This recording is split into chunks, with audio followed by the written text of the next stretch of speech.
Hello दोस्तों, स्वागत है आप सभी का बीएससी वर्ल्ड यूट्यूब चैनल में। तो आज हम कंप्लीट जूलॉजी का लगभग 4-5 यूनिट ख़त्म कर देंगे इसमें। ठीक, शॉर्ट रिवीजन आपको करवाने वाले हैं। बहुत सारे स्टूडेंट का अभी मैसेज आया है, कमेंट किया था उन्होंने कि 5 तारीख को उनका पेपर होने वाला है, इंटरनल एग्ज़ाम। तो जिसका भी इंटरनल एग्ज़ाम है उसके लिए, या फिर जो 15 तारीख से अभी सिद्धार्थ यूनिवर्सिटी के एग्ज़ाम स्टार्ट हो रहे हैं थर्ड सेमेस्टर के, तो उनके लिए भी बहुत इम्पोर्टेंट है। आप लोग सभी रेगुलर अगर लेक्चर किए होंगे तो और ज़्यादा अच्छे से समझ में आएगा। तो इसमें हम कंप्लीट रिवीजन करेंगे थर्ड सेमेस्टर जूलॉजी का। ठीक, तो ये क्लास जो है जूलॉजी की है, जंतु विज्ञान। इसमें हम शॉर्ट में आपको सभी चीज़ें करवा देंगे, जैसे कि यहाँ पे क्वेश्चन लिखे हुए हैं। आपको मिड टर्म इंटरनल एग्जाम के लिए या फिर फुल लेंथ एग्जाम हो, सबके लिए ये क्वेश्चन बहुत इंपॉर्टेंट है। पहला है जेनेटिक कोड, मतलब आनुवंशिक कोड। इसके बारे में जो जो टॉपिक यहाँ पे मैं बता रहा हूँ ये इम्पोर्टेंट भी है, और दूसरी बात, इनको मैं शॉर्ट में आपको भी करवाऊंगा भी। ठीक, आंसर भी आपको मिल जाएंगे। सेकंड है टाइप्स ऑफ आरएनए। आरएनए के प्रकार जो होते हैं, टीआरएनए, आरआरएनए, एमआरएनए, इन सब के बारे में, एचएनआरएनए। ठीक है, मैंने पढ़ाया इससे पहले, आपको लेक्चर मिला भी होगा। फाइन स्ट्रक्चर ऑफ जीन, इस पे भी पूरा एक कंप्लीट लेक्चर है, फर्स्ट लेक्चर इसी का था। Right short note on RNA polymerase. RNA polymerase क्या होते हैं, इसके बारे में आपसे शॉर्ट नोट पूछा जा सकता है। Lac operon and TRP operon, जिसको हम लैक्टोज ओपेरॉन और ट्रिप्टोफैन ओपेरॉन भी बोलते हैं, सब कंप्लीट कराया जा चुका है। Amino acylation of tRNA and ribosomes, इन सब पे भी शॉर्ट नोट पूछा जा सकता है। इसके अलावा बहुत ही ज़्यादा इम्पोर्टेंट यहाँ पे देखिए, regulation of gene expression in eukaryote and prokaryotes with example. तो प्रोकैरियोट के जो एग्जाम्पल हैं रेगुलेशन ऑफ जीन एक्सप्रेशन के, वो तो लैक ओपेरॉन टीआरपी ओपेरॉन ही है। लैक ओपेरॉन और टीआरपी ओपेरॉन जो है, ये किसके एग्जाम्पल है? प्रोकैरियोट के एग्जाम्पल है रेगुलेशन ऑफ जीन एक्सप्रेशन, क्योंकि ओपेरॉन्स जो होता है वो ओनली प्रोकैरियोट्स में पाया जाता है, यूकैरियोट में ओपेरॉन जैसी कोई चीज़ ही नहीं होती। Right short notes on microscopy, तो ये इंटरनल एग्जाम के लिए बहुत इंपॉर्टेंट है, और यही एग्जाम, कोई भी एग्जाम हो, सब में यही क्वेश्चन ही आएंगे आपके, चाहे मिड टर्म हो या फिर फाइनल एग्जाम हो, क्वेश्चन यहीं से घूम के आने हैं। बाकी मिड टर्म के लिए मैंने बताया कि इतने तक आप याद कर लीजिए, वही 4-5 यूनिट तक, या अगर उससे ज़्यादा आपका सिलेबस करवाया जा चुका है अभी तक, तो आप पूरे सिलेबस तक पढ़िए। तो हम आपको सिंपल वे में चीज़ें पढ़ाने वाले हैं। आज जो हम बताएंगे आपको, तो कुछ इस तरीके से रहेगा। आप ये मत सोचिएगा कि मतलब हम कहाँ से कहाँ पढ़ा रहे हैं, यूनिट वाइज नहीं है। हम अपने हिसाब से इस तरीके से ऑर्डर फॉलो करेंगे जिससे कि चीज़ें आपको समझ में आए, क्योंकि सिलेबस में क्या है, उल्टा पुल्टा भी कुछ चीज़ें दे रखी है। इसलिए सबसे पहले हम आपको सेंट्रल डोगमा के बारे में बताएंगे। अब आप सोचोगे कि तुम्हारे सिलेबस में ऐसा कुछ लिखा नहीं है कहीं भी सेंट्रल डोगमा, लेकिन इसको बिना समझे आप कुछ नहीं जान पाओगे। जो आपका सिलेबस है, यूनिट है, उसमें कुछ नहीं समझ में आएगा। तो बहुत सारे ऐसे भी स्टूडेंट हैं जिन्होंने अभी तक कुछ पढ़ा ही नहीं है, कुछ भी नहीं पढ़ा है, तो उनका भी इस लेक्चर से बड़ा फायदा होगा। और दूसरे टाइप के स्टूडेंट जो बराबर लेक्चर करते आए हैं, कॉलेज में भी उनके लेक्चर चल रहे हैं, तो उनके लिए रिवीजन का इससे और अच्छा कोई भी साधन नहीं है आपके लिए। आपका पूरा कंप्लीट रिवीजन हो जाएगा इसमें। इसमें हम सेंट्रल डोगमा, ट्रांसक्रिप्शन के बारे में, पूरा कंप्लीट ट्रांसक्रिप्शन। ट्रांसक्रिप्शन में 3 फेज होते हैं, initiation, elongation, termination, with example, diagram, सब कुछ कवर करने वाले हैं। इसके अलावा आरएनए क्या होता है, type of RNA, ribosomes, genetic code, regulation, जो ट्रांसलेशन पढ़ेंगे, और पोस्ट ट्रांसक्रिप्शनल मॉडिफिकेशन पढ़ने वाले हैं विद एग्जाम्पल। लैक ओपेरॉन के बारे में पढ़ेंगे, और हो सकता है अगर टाइम बचेगा तो लास्ट में हम आपको डीएनए फिंगरप्रिंटिंग के बारे में भी थोड़ा सा बता देंगे। तो ये कंप्लीट लेक्चर इस तरीके से रन करेगा आगे। लेक्चर बड़ा है लेकिन काफ़ी सारी चीज़ें इसमें कंप्लीट करवाई जाएंगी। ठीक, तो सबसे पहले आपको हम सेंट्रल डोगमा के बारे में बताते हैं, तभी आपको आगे की चीजें जो ट्रांसक्रिप्शन ट्रांसलेशन है वो समझ में आएगा। सेंट्रल डोगमा सबसे पहले दिया था किसने? क्रिक ने दिया था सन 1958 में। Propose the central dogma of molecular biology. इनके अकॉर्डिंग डीएनए से जो डीएनए बनाया जाता है इसको हम बोलते हैं रिप्लिकेशन। ठीक, क्या बोलते हैं? रिप्लिकेशन। और भाई डीएनए से डीएनए क्यों बनाते हैं? क्योंकि जब सेल डिवाइड करती है, माइटोसिस म्योसिस पढ़े होंगे, तो सेल डिवीजन पे 1 से 2 सेल बनती है। अब इसमें जितना डीएनए है, इसमें जो जेनेटिक मटेरियल होगा डीएनए, अब 1 से 2 सेल बनाओगे तो डीएनए भी तो डबल करना पड़ेगा, क्योंकि दोनों जो नई सेल बनेगी उसमें भी तो डीएनए होगा ना, क्रोमोसोम होंगे। तो यहाँ पे डीएनए को डबल करने की जरूरत होती है। तो यहाँ क्या होता है? रिप्लिकेशन सेल के अंदर। तो डीएनए से डीएनए को बनने को बोलते हैं रिप्लिकेशन, हिंदी में प्रतिकृतिकरण। जब हम डीएनए से एमआरएनए बनाते हैं, अब ये जरूरत कब होती है एमआरएनए बनाने की? चीजें स्टेप बाय स्टेप समझते चलो, कारण भी साथ में। क्योंकि हमारे बॉडी में मैक्सिमम फंक्शंस जो होते हैं वो प्रोटीन से होते हैं।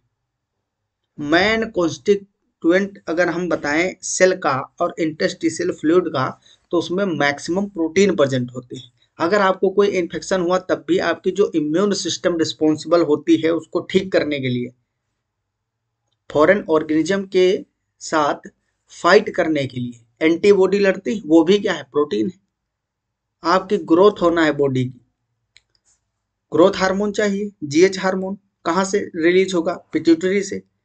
किस चीज का बना होता है? प्रोटीन का। पेप्सिन एंजाइम किस चीज का बना है? प्रोटीन का। ट्रिप्सिन प्रोटीन का।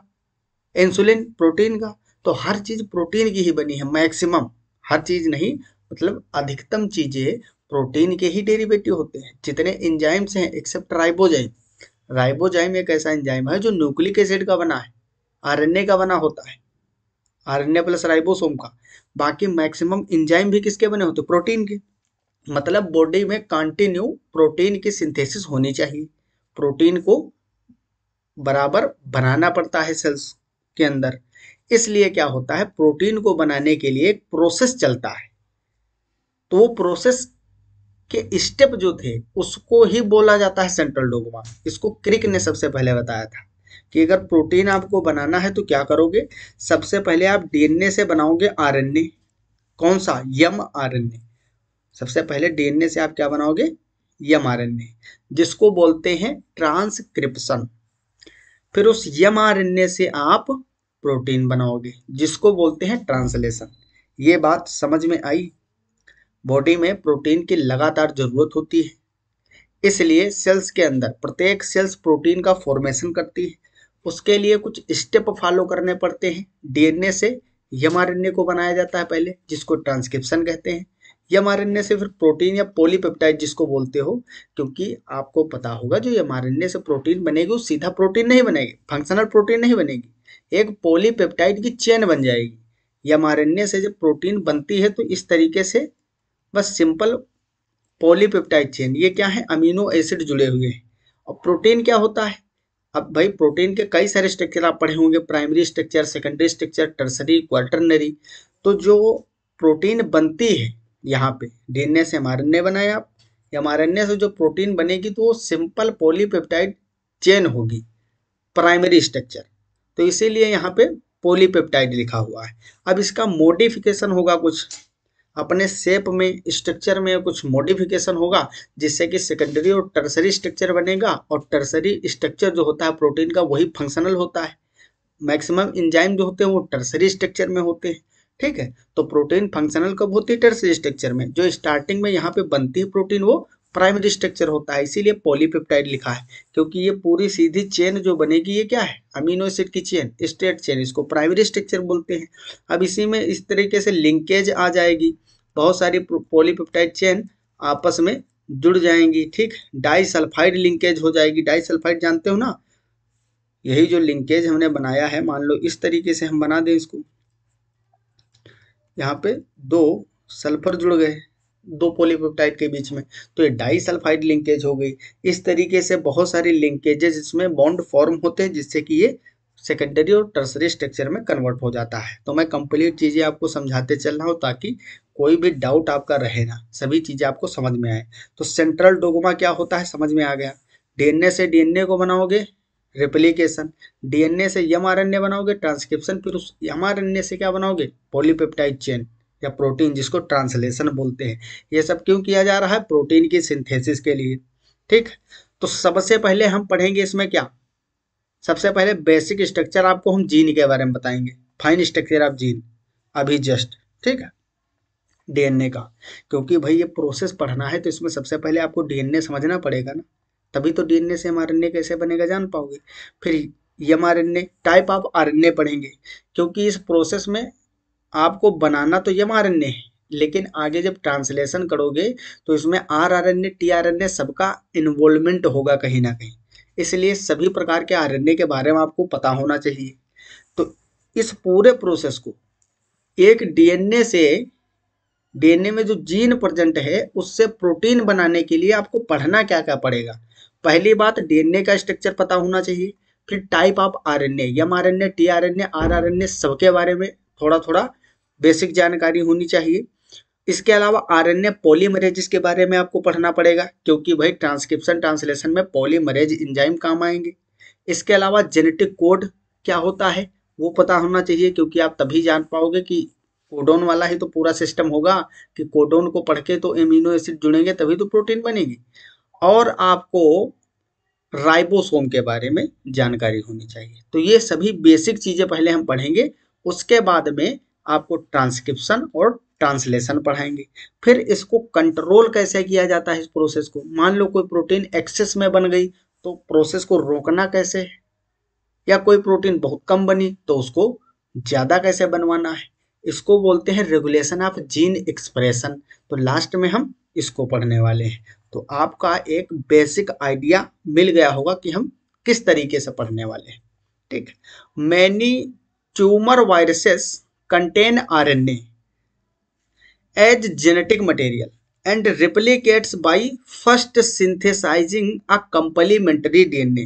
This process is called reverse transcription. तो रिवर्स ट्रांसक्रिप्शन पे भी बहुत ज्यादा क्वेश्चन आ रखा है। रिवर्स ट्रांसक्रिप्शन किस में पाया जाता है ये पहले याद कर लीजिए आप, सिर्फ वायरसेस में पाया जाता है। ठीक है, रियो वायरस होते हैं, जो क्या होते हैं रियो वायरस। रिवर्स ट्रांसक्रिप्शन का मतलब समझते हो, हम क्या बनाते हैं डीएनए से एमआरएनए, इसको बोलते हैं ट्रांसक्रिप्शन। वायरस होते हैं कुछ ऐसे वायरस हैं जो आरएनए से डीएनए को बनाते हैं उल्टा, तो इसको रिवर्स ट्रांसक्रिप्शन बोलते हैं। ये भी पॉइंट क्लियर होना चाहिए। It is carry out by an RNA dependent DNA polymerase called reverse transcriptase. तो भैया जब आप डीएनए से एमआरएनए बनाते हो, क्या बनाते हो डीएनए से एमआरएनए, तो यहाँ पे जो यूज होता है आपका पॉलीमरेज वो होता है डीएनए डिपेंडेंट आरएनए पॉलीमरेज। क्यों, क्योंकि आप डीएनए से एमआरएनए बना रहे हो, तो जो एमआरएनए आपका बन रहा है वो किस पे डिपेंड है डीएनए पे, क्योंकि डीएनए से ही तो आरएनए बनेगा। तो ये जो पॉलीमरेज यूज होता है उसका हम नामकरण करते हैं, नाम देते हैं डीएनए डिपेंडेंट आरएनए पॉलीमरेज। बन रहा है आरएनए इसलिए एंजाइम होगा आरएनए पॉलीमरेज, लेकिन ये आरएनए की जो बनना है ये किस पे डिपेंड है डीएनए पे, डीएनए होगा तभी तो आरएनए बनाओगे, तो डीएनए डिपेंडेंट आरएनए पॉलीमरेज बोलते हैं। वायरसेस इसका काम उल्टा करते हैं, वो एमआरएनए से क्या बनाते हैं डीएनए, इसलिए यहाँ पे जो पॉलीमरेज एंजाइम यूज होता है उसको हम बोलते हैं आरएनए डिपेंडेंट, क्योंकि ये प्रोसेस उल्टा हो गया। अब बनाया जा रहा है डीएनए, और किससे बनाया जा रहा है एमआरएनए से वायरस के अंदर। तो ये जो रिवर्स ट्रांसक्रिप्टेज है, रिवर्स ट्रांसक्रिप्शन है, इसमें एंजाइम यूज होता है RNA dependent DNA polymerase, DNA polymerase. ये बात बिल्कुल क्रिस्टल क्लियर हुई, कंसेप्ट बिल्कुल फिट हो गया। जब डीएनए से आरएनए बनाओगे उसको ट्रांसक्रिप्शन बोला जाता है, इसमें जो एंजाइम यूज होगा उसको बोलेंगे डीएनए डिपेंडेंट आरएनए पॉलीमरेज। यही प्रोसेस जो है एग्जैक्टली उल्टा होता है कुछ वायरसेस के अंदर। उसमें क्या होता है एमआरएनए से उल्टा डीएनए बनाया जाता है, इसको बोलते हैं रिवर्स ट्रांसक्रिप्टेज। यहाँ पे जो एंजाइम यूज होगा उसको बोलते हैं आरएनए डिपेंडेंट डीएनए पॉलीमरेज। ठीक है, क्लियर हो गया। चलिए आगे बढ़ते हैं। RNA of these viruses first synthesises DNA through reverse transcriptase. DNA then transfer information to RNA which takes part in translation of coded information to form polypeptide। तो सबसे पहले क्या होता है, अब देखो असल में बात आपको समझने की जरूरत है, क्योंकि ये प्रोसेस क्यों हुआ। सबसे पहले आप कारण पे जाया करिए, क्योंकि डीएनए से एमआरएनए बनता है तो यूनिवर्सल सिस्टम है, हर ऑर्गेनिज्म के अंदर होता है। लेकिन कुछ वायरस के अंदर ये उल्टा क्यों प्रोसेस होता है, एमआरएनए से क्यों डीएनए बनाया जाता है। क्योंकि भाई कुछ वायरस ऐसे होते हैं जो सिर्फ आरएनए जेनेटिक मटेरियल होता है, उनमें डीएनए है ही नहीं, तो प्रोटीन की सिंथेसिस कैसे हो, सिर्फ आरएनए है।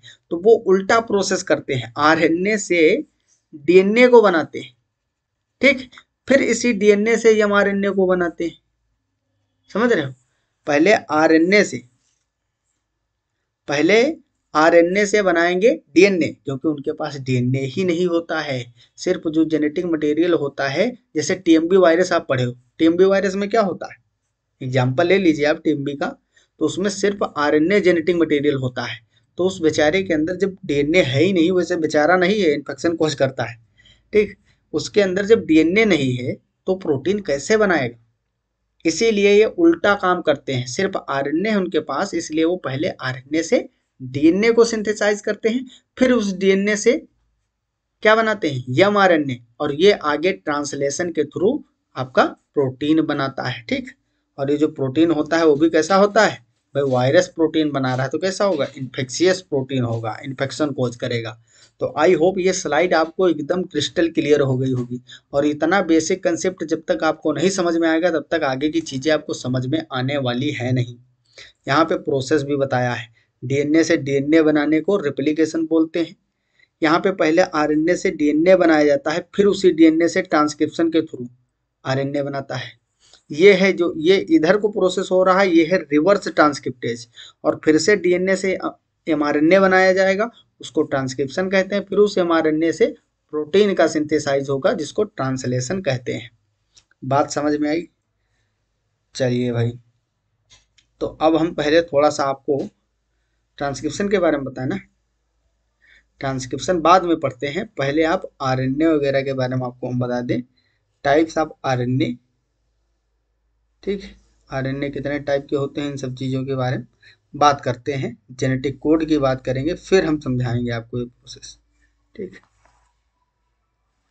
तो सबसे पहले आप हेडिंग लगा के लिख लीजिएगा इतना पार्ट, खुद से लिखोगे साथ साथ तो ज़्यादा अच्छा रहेगा, वरना आपको पीडीएफ तो मिल ही जाता है। और इसका हिंदी में भी आपको पीडीएफ प्रोवाइड किया जाएगा, बहुत सारे स्टूडेंट हिंदी मीडियम से रहते हैं ना, तो हिंदी में भी आपको पीडीएफ मिल जाएगा। सबसे पहले हम आरएनए के बारे में पढ़ेंगे। इसको राइबो न्यूक्लिक एसिड बोलते हैं, या फिर आप आरएनए बोलिए। आरएनए जो होता है is the hereditary material in some viruses, मतलब जिनको रेट्रो वायरस बोलते हैं, ऐसे वायरस जिनके अंदर सिर्फ आरएनए ही जेनेटिक मटेरियल होता है।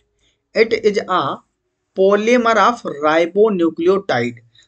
राइबोन्यूक्लियोटाइड आप जानते ही होंगे, कहो तो मैं शॉर्ट में बता दूं, भाई सब चीज़ें तो आपको बतानी पड़ती हैं, पढ़े हो नहीं बेसिक चीज़ें पहले से। ये क्या है, ये है एक शुगर। ठीक, पेंटोज शुगर। क्या है, पेंटोज शुगर।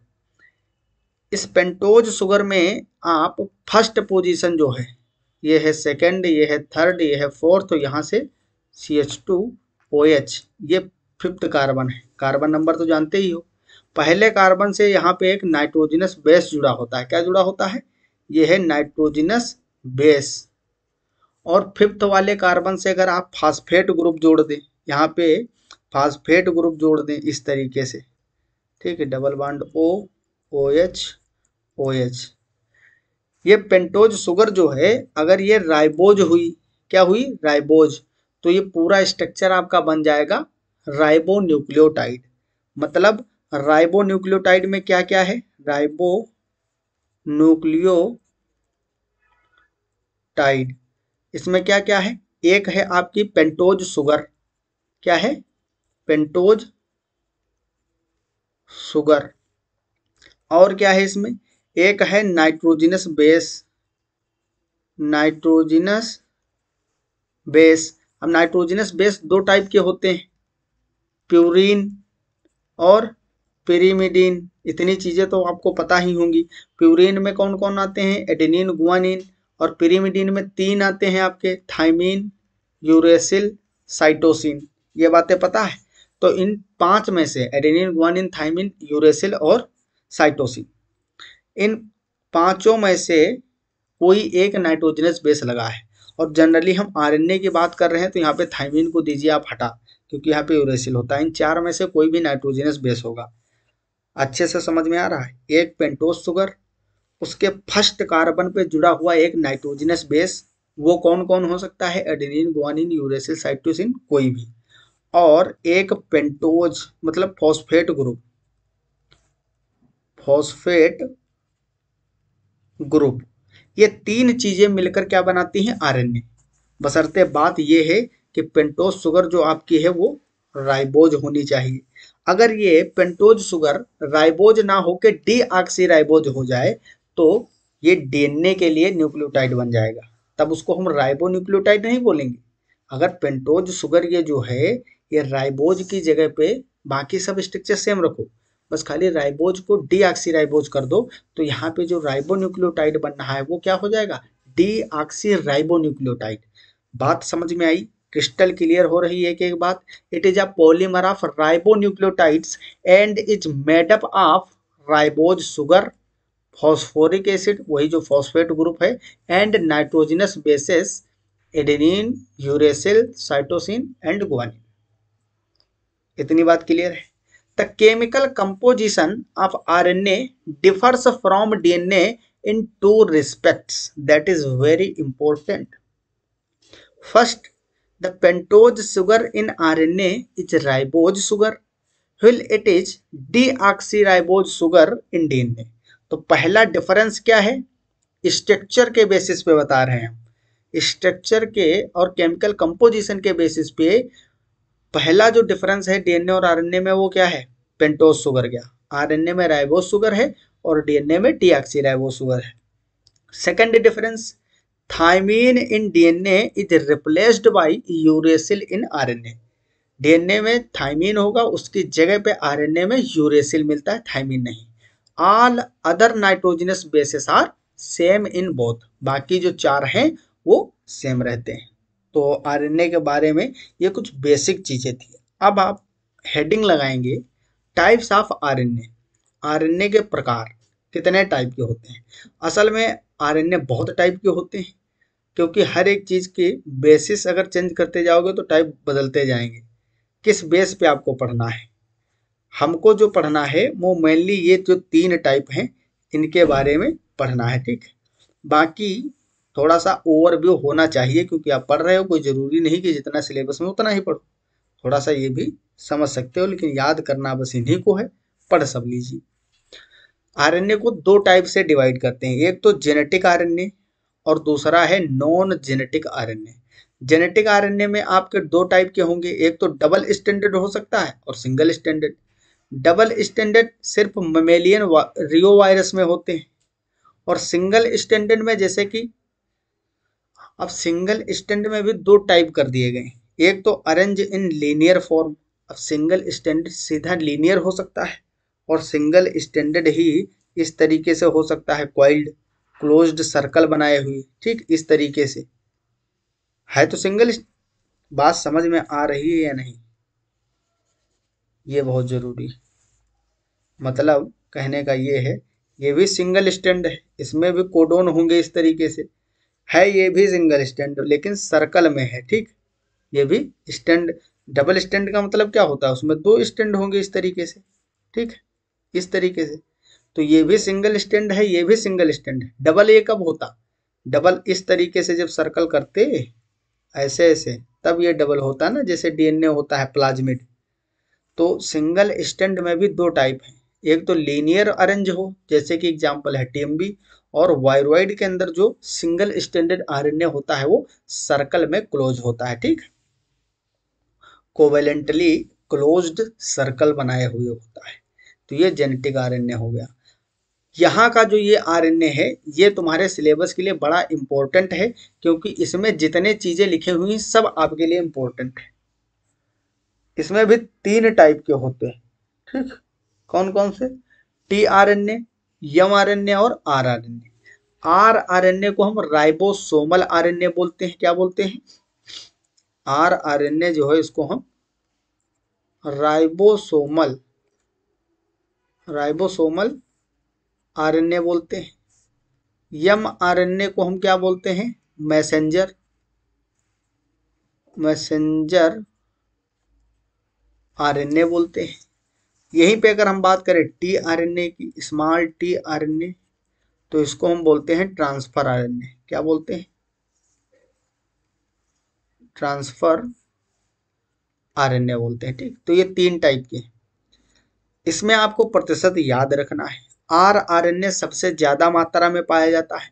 अगर आपकी एक सेल में देखा जाए कि जितना भी आरएनए है उसमें से 80% आर आरएनए होगा, 10 से 15% टी आरएनए होगा और सिर्फ 2 से 5% एम आरएनए होगा। एम आरएनए का परसेंटेज कम क्यों है? मैंने कहा ना, हर चीज में कुछ ना कुछ कारण होता है। क्योंकि भैया अभी आपको सेल दी जाए, सेल में आप चेक करोगे तो एम आरएनए सबसे कम मिलेगा। क्यों? क्योंकि एम आरएनए रखा थोड़ी ना जाता है। एम आरएनए का काम कब लगता है? जब प्रोटीन बनाना होता है। तो डीएनए से क्या बनाया? M RNA. Oh, M RNA क्या हुआ? ट्रांसलेशन के थ्रू प्रोटीन बना दिया। तो एम आरएनए कहाँ रखा रहेगा? आर आरएनए स्ट्रक्चरल पार्ट होता है राइबोसोम का, इसलिए तुमको हमेशा अवेलेबल मिलेगा। एमआरएनए गायब हो जाता है जब जरूरत होती है प्रोटीन बनाने की, तभी सिंथेसाइज किया जाएगा। अदरवाइज थोड़ा बहुत मिल जाएगा आपको, क्योंकि प्रोटीन संश्लेषण तो हमेशा होता रहता है। तो इसीलिए इसका मात्रा कम होता है। ये बात इतनी समझ में आएगी। अदर आरएनए जैसे कि ये बड़े इंपॉर्टेंट है। एंटीसेंस आरएनए होता है एक। एंटीसेंस आरएनए क्या है? जब आपको हम बताएंगे कि जो टी आरएनए है, टी आरएनए किस तरीके से अमीनो एसिड को ला ला के जोड़ता है ट्रांसलेशन के प्रोसेस में, तो वहां पे एंटीसेंस आरएनए के बारे में बताएंगे, ठीक। इसके अलावा H N R N A मतलब हेट्रोन्यूक्लियर आरएनए। ये जब अभी मॉडिफिकेशन पढ़ाएंगे आपको, पोस्ट ट्रांसक्रिप्शनल मॉडिफिकेशन, तब आपको बताएंगे इसके बारे में। यूकैरियोट में जो पोस्ट ट्रांसक्रिप्शन होता है, पोस्ट ट्रांसक्रिप्शनल मॉडिफिकेशन, उसमें H N R N A बनता है, ठीक है। इसी का मॉडिफिकेशन करते हैं तब ये आरएनए बनेगा। S N R N A हो गया और S C R N A, तो ये कुछ अदर टाइप है, ठीक है। इन पे ज़्यादा फोकस नहीं करना है हमको। तो भैया चलिए आगे बढ़ते हैं, थोड़ा इनके बारे में डिटेल में हम चर्चा कर लेते हैं। कहाँ गए भैया? यहाँ पे आपको हम आरएनए का स्ट्रक्चर भी दिखा देंगे थोड़ा सा। सबसे पहले हम बात करते हैं मैसेंजर आरएनए की। किसकी? मैसेंजर आरएनए की, ठीक। ये नॉन जेनेटिक आरएनए के बारे में लिखा हुआ है। मैसेंजर आरएनए जो होता है, ये RNA brings coded information from DNA and takes part in its translation by bringing amino acids in a particular sequence during the synthesis of polypeptide chain। तो भैया इसका जन्म कहाँ से होता है? डीएनए से। उस प्रोसेस को ट्रांसक्रिप्शन बोलते हैं। जन्म होने के बाद में हर किसी का कुछ ना कुछ कर्तव्य होता है, तो उसी तरीके से एमआरएनए का कर्तव्य यही है, प्रोटीन को बनाना। तो एक जैसा जैसा एमआरएनए के अंदर सीक्वेंस होगा कोडोन का, सेम उसी सीक्वेंस में अमीनो एसिड इस पे जुड़ते जाएंगे। ये ट्रिपलेट होंगे ना, 3 3 के कोडोन, और कुछ भी हो सकते हैं, A G C, ठीक है। टी टी होगा ही नहीं इसमें क्योंकि एमआरएनए, ठीक। UCG UAA कुछ भी हो सकता है, UAA UCG। तो इस तरीके से कोडोन होंगे। अब भाई आप अभी जेनेटिक कोडोन आपको पढ़ाएंगे तब बताएंगे आपको कि जैसे कि AUG है, AUG ये एक कोडोन है, ट्रिपलेट है। सिंगल अगर एडेनिन है कोडोन तो उसका कोई मतलब नहीं, AU है तो इसका भी कोई मतलब नहीं। जब 3 साथ में होंगे कोडोन, एक ट्रिपलेट बनाएंगे, तभी ये किसी काम के हैं तब ये अमीनो एसिड को कोड कर सकते हैं। इसीलिए जो अमीनो एसिड mRNA पे जुड़ेंगे वो कोडोन को पढ़ पढ़ के जुड़ेंगे, ट्रिपलेट कोडोन को। जैसे AUG जो है वो मिथियोनिन को कोड करता है, किसको? मिथियोनिन को कोड करता है। मिथियोनिन क्या है? एक अमीनो एसिड है। ठीक, तो इस तरीके से mRNA का फॉर्मेशन होगा DNA से और फिर ये अपने कर्तव्य की ओर, लक्ष्य की ओर बढ़ेगा और बनाएगा प्रोटीन। ठीक, the codons of mRNA are recognised by anticodons of their adaptor molecules. ये एडाप्टर मोलिक्यूल की बात की गई है, यहाँ पे बता देता हूँ आपको। जो tRNA है उसी को एडाप्टर मोलिक्यूल बोलते हैं, क्योंकि जो mRNA के कोडोन्स हैं इनको रिकॉग्नाइज कौन करेगा? Anticodons of adaptor molecule. मतलब tRNA के कोडोन्स हैं एंटीकोडोन्स, वो चिपकेंगे इसके ऊपर आके। थोड़ा सा शॉर्ट में मैं आपको यहाँ पे बता देता हूँ। देखो इस तरीके से मान लीजिए ये mRNA क्या है आपका? mRNA यहाँ पे है AUG, तो ये सीधा इस पे अमीनो एसिड नहीं जुड़ता है। अमीनो एसिड कैसे जुड़ेगा? ये है आपका, मान लो tRNA, ये है 3 डेज और 5 डेज, एंड तो होगा ही वही ना। तो ये है tRNA, क्या है? tRNA। अब tRNA जो है इसमें इसका उल्टा कोडोन्स प्रेजेंट होंगे, इसी को कहते हैं एंटीकोडोन। क्या बोलते हैं? एंटीकोडोन। तो ये जो tRNA है ये A जो है इसका किससे जुड़ेगा? एडेनिन किससे जुड़ता है भाई? एडेनिन हमेशा जुड़ता है थायमिन से, लेकिन आरएनए की बात हो रही है तो यहाँ यूरेसिल होगा। यूरेसिल जुड़ेगा एडेनिन से, गुआनिन जुड़ेगा साइटोसिन से। तो इस तरीके से देखो इसमें क्या हो गया, दोनों में बेस पेयरिंग हो गई, तो इसी को बोलते हैं एंटीकोडोन। तो mRNA के जो सीक्वेंस हैं वो tRNA को ही एडोप्टर मोलिक्यूल लिखा है वहां पे। तो ये एडोप्टर मोलिक्यूल है, इससे इस तरीके से बेस पेयरिंग होगी। और ये जो 3 डेज एंड है इसका, ये क्या करेगा? साइटोप्लाज्म में जो अमीनो एसिड होगा इस कोडोन को के लायक, भाई इस कोडोन के द्वारा कोड होने वाला जो अमीनो एसिड होगा उसको ये पकड़ेगा और उठा के यहाँ पे चिपका देगा। समझ में आई बात? पहले tRNA क्या करता है? इसको पढ़ता है कोडोन को इस तरीके से बेस पेयरिंग करके, तब उसको पता चलता है कि यहाँ पे कोडोन कौन से हैं, तब वो उसी टाइप का अमीनो एसिड उठा के यहाँ पे चिपका देता है। तो ये प्रोसेस होता है। यहाँ पे देखिए कि mRNA को बनाया गया है शॉर्ट में। ठीक है, ये कोडिंग सीक्वेंस है, इसमें बीच में सीक्वेंस होंगे, यहाँ से स्टार्ट होगी ट्रांसक्रिप्शन, ट्रांसलेशन, और यहाँ पे स्टॉप हो जाएगी।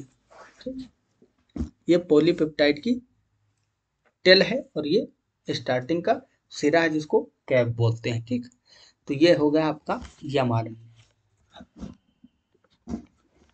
चलिए अब हम दूसरे टाइप के आरएनए की बात करते हैं। सेकंड है tRNA, जिसको हम ट्रांसफर आरएनए बोलते हैं, जिसको एडॉप्टर मॉलिक्यूल भी बोला जाता है। It is the soluble and smallest RNA. ये दो क्वेश्चन एक एक नंबर में खूब पूछे जाते हैं। कौन सा आरएनए सोल्युबल होता है? तो tRNA। Smallest RNA tRNA।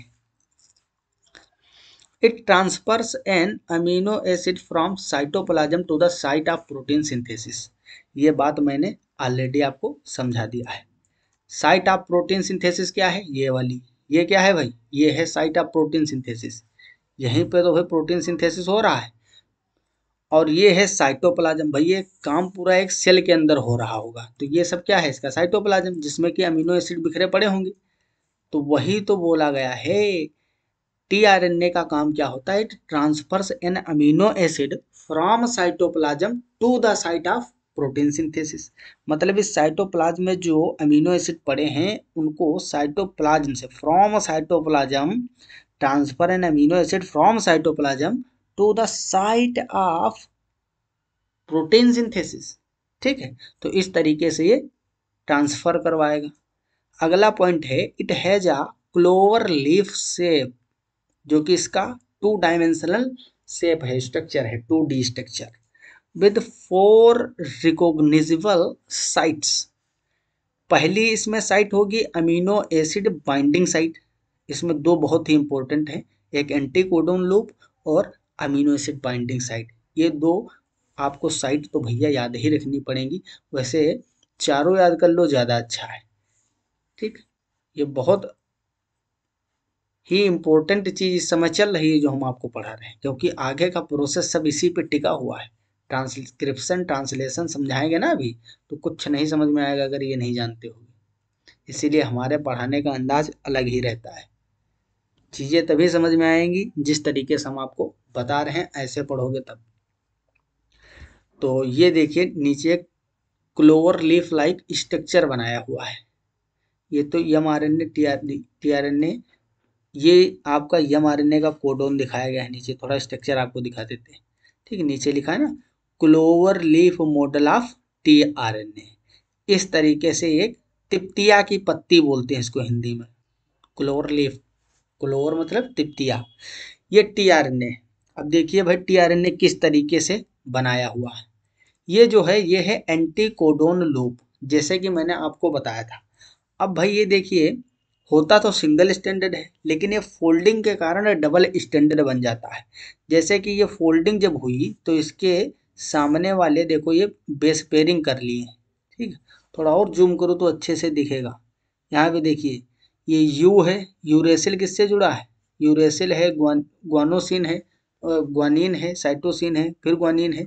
तो इस तरीके से ये जुड़े हुए हैं, बेस पेयरिंग कर लिए। तो यही है यहाँ पे।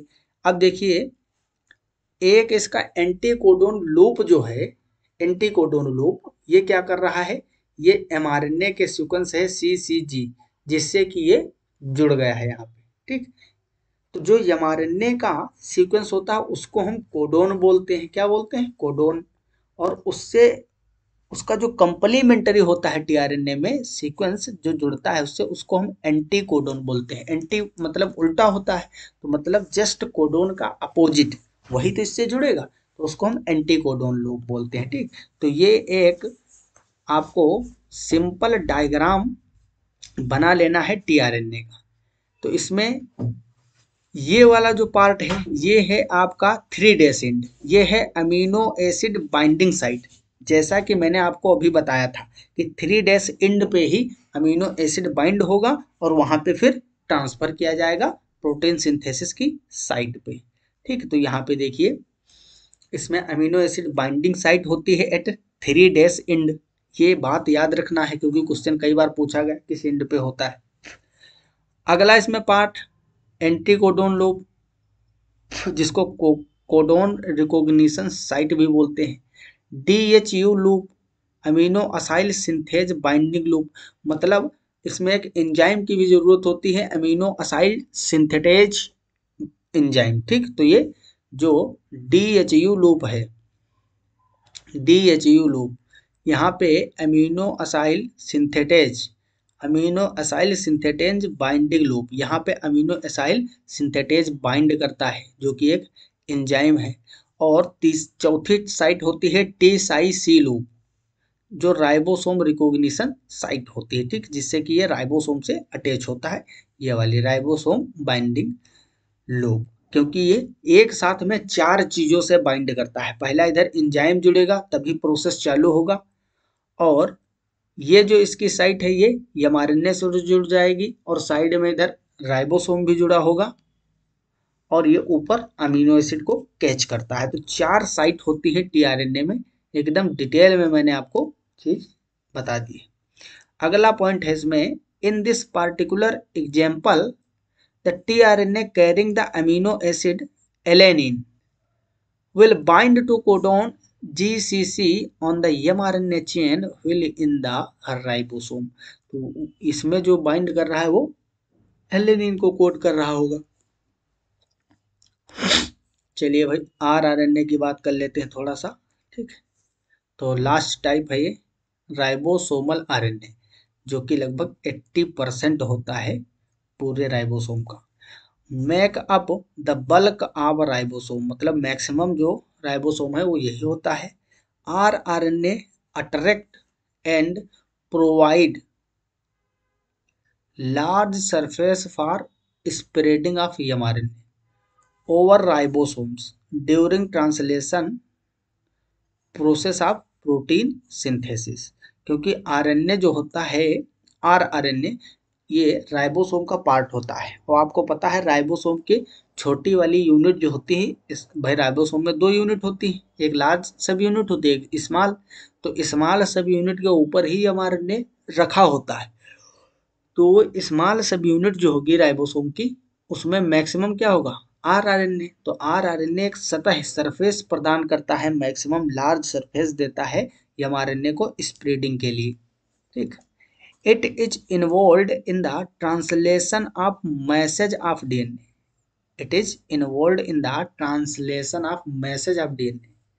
rRNA forms the structural work bench on which a polypeptide is formed during protein synthesis। तो वही बात अगेन यहाँ पे देखिए, स्ट्रक्चर ऑफ आरआरएनए दिखाया गया है, स्कीमेटिक रिप्रेजेंटेशन है ये आरआरएनए। ठीक, ये देखिए यहाँ पे अनपेयर्ड बेसिस हैं, कहीं कहीं पे सर्कल किए हुए क्वाइल है। ठीक, तो ये क्वाइल्ड रीजन है।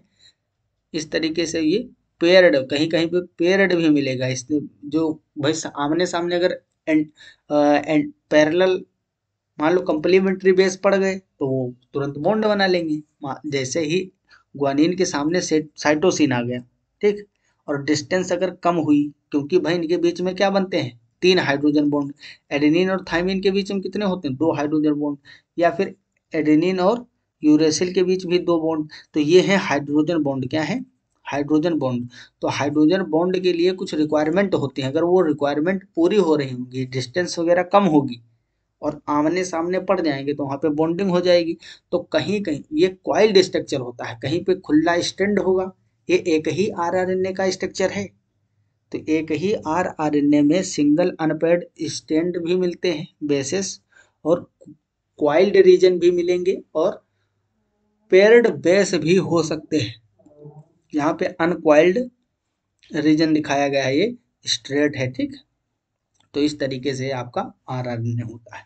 तो आई होप आपको आरएनए पे पूरी पीएचडी हो गई होगी। भाई आरएनए पे इससे ज़्यादा क्वेश्चन कहीं नहीं पूछा जाएगा, जितना मैंने बता दिया है यही आपके लिए सफिशियंट है, एग्जाम के लिए भी और आगे की चीज़ों को समझने के लिए भी।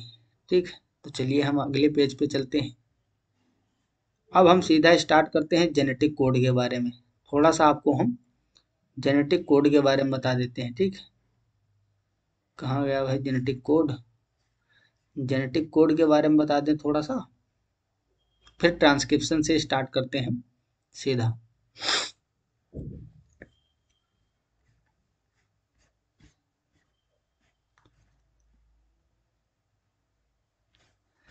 जेनेटिक कोड यही है कहीं पे भी।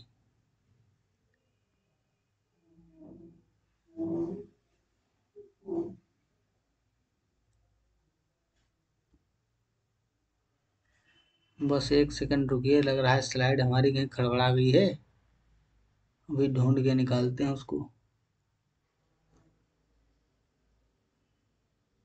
यस, मिल गया। जेनेटिक कोड, जेनेटिक कोड के बारे में एकदम एक ही चार्ट में शॉर्ट में सब कुछ याद हो जाएगा। आपके रिवीजन के लिए ये शॉर्ट नोट बड़े ही इंपॉर्टेंट है, सब कुछ एक ही बार में याद कर लोगे हैं। तो अब हेडिंग लगाइए भैया, जेनेटिक कोड मतलब हिंदी में बोले तो अनुवांशिक कोट बोलते हैं इसको। क्या बोलते हैं, अनुवांशिक कोट बोला जाता है। ठीक, the genetic representation of codon by which the information in RNA is decoded in a polypeptide chain is called genetic code. मतलब कोडोन का जेनेटिक रिप्रेजेंटेशन, उसी को हम बोलते हैं जेनेटिक कोड। तो पॉलीपेप्टाइड चेन को कोड कर रहा हो, जो इंफॉर्मेशन आरएनए में है वो पॉलीपेप्टाइड में ट्रांसफर की जा रही है बाय द कोडोन। तो इस कोडोन का जो रिप्रेजेंटेशन है उसको हम आनुवंशिक कोड या जेनेटिक कोड बोलते हैं। It is the relationship of amino acid sequence in a polypeptide chain and base sequence of DNA. तो ये जो है जेनेटिक कोड क्या है, एक प्रकार का संबंध ही समझ सकते हो। जेनेटिक कोड जो होते हैं, जेनेटिक कोड ये एक प्रकार का रिलेशनशिप है between DNA sequences and sequence of amino acid of a polypeptide chain. मतलब ये आपका है डीएनए, यहाँ पे प्रोटीन के अमीनो एसिड का सीक्वेंस है, ठीक। तो बीच में आपके आएंगे जेनेटिक कोड, बीच में क्या आएंगे, जेनेटिक कोड, क्योंकि यही जेनेटिक कोड है जो इन दोनों को लिंक कर रहा है। अब भैया ये है डीएनए, इससे आपने बनाया एमआरएनए, और इसी एमआरएनए से क्या बनी, पॉलीपेप्टाइड चेन। ये सब प्रोसेस कैसे हुआ, डीएनए में कुछ सीक्वेंस होंगे कोडोन्स के, वही कोडोन यहाँ पे क्या हुए, एमआरएनए में आए, और उन्हीं से क्या बना, प्रोटीन। समझ रहे हो, तो ये एक प्रकार का ये रिलेशनशिप है between sequence of DNA and sequence of amino acid in a polypeptide chain. अब ये कुछ कैरेक्टर हैं, कैरेक्टरिस्टिक ऑफ जेनेटिक कोड, ठीक। ये इंपॉर्टेंट कैरेक्टर हैं, सब एकदम कंसाइज लिखे हुए हैं, ठीक। पहली बात तो ये यूनिवर्सल होता है, मतलब सार्वत्रिक होता है, सार्वत्रिक, universal. A codon specify the same amino acid in all organisms ranging from a virus to human being। मतलब इसके कहने का मतलब ये है, एक एग्जाम्पल के तौर पे समझिए, जो कोडोन्स होते हैं वो यूनिवर्सल होते हैं। कहने का मतलब ये है, एक वायरस के अंदर AUG क्या बनाएगा, मिथियोनिन। वही अगर हम बात करें ह्यूमन की, किसकी, ह्यूमन की, तो उसमें भी AUG क्या बनाएगा, मिथियोनिन। वायरस के अंदर भी क्या बनाएगा।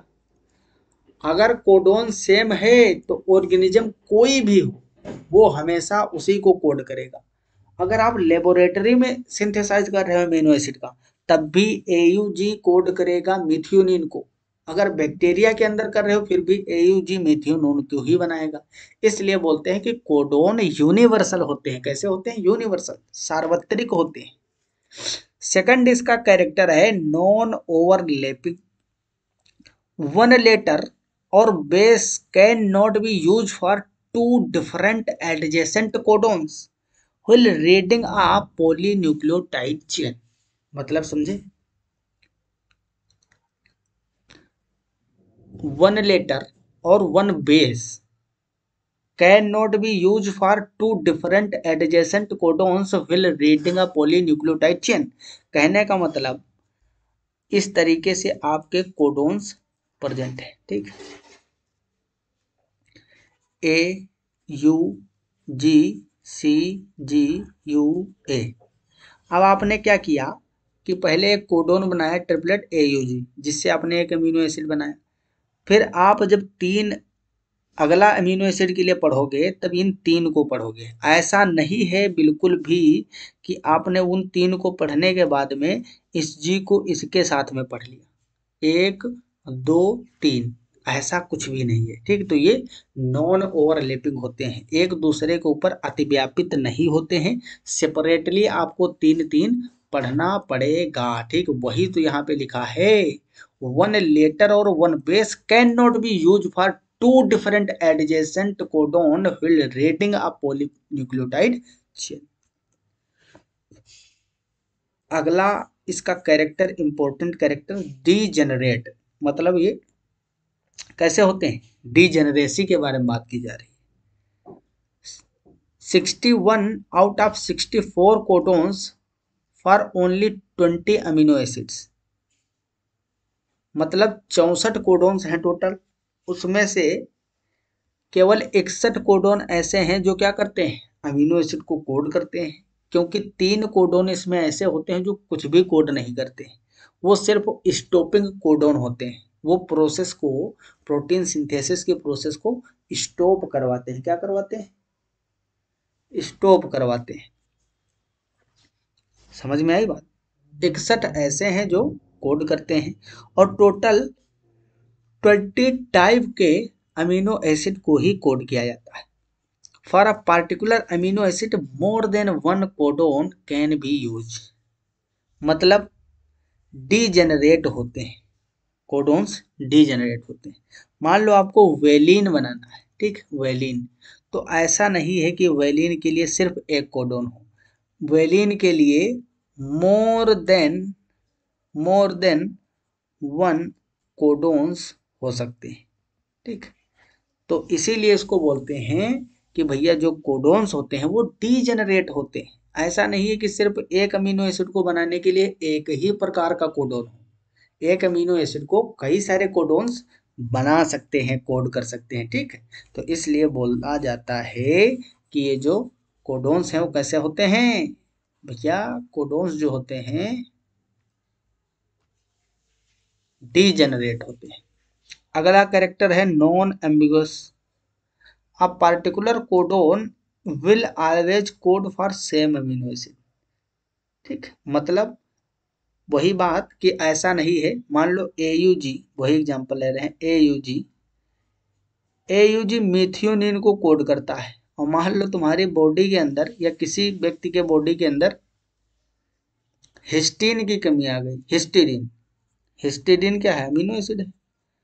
तो ऐसा नहीं है कि हिस्टीडीन की कमी है, बॉडी में कोई दिक्कत होने लगी है तो AUG क्या करे, थोड़ी देर के लिए अपना काम बदल के हिस्टीडीन बना दे, नहीं।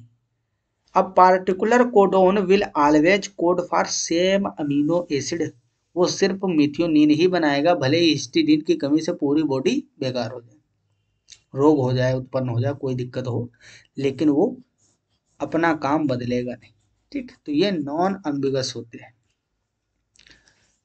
कोडोन ट्रिपलेट होते हैं, तो ये तो सबसे पहले आनी चाहिए थी बात।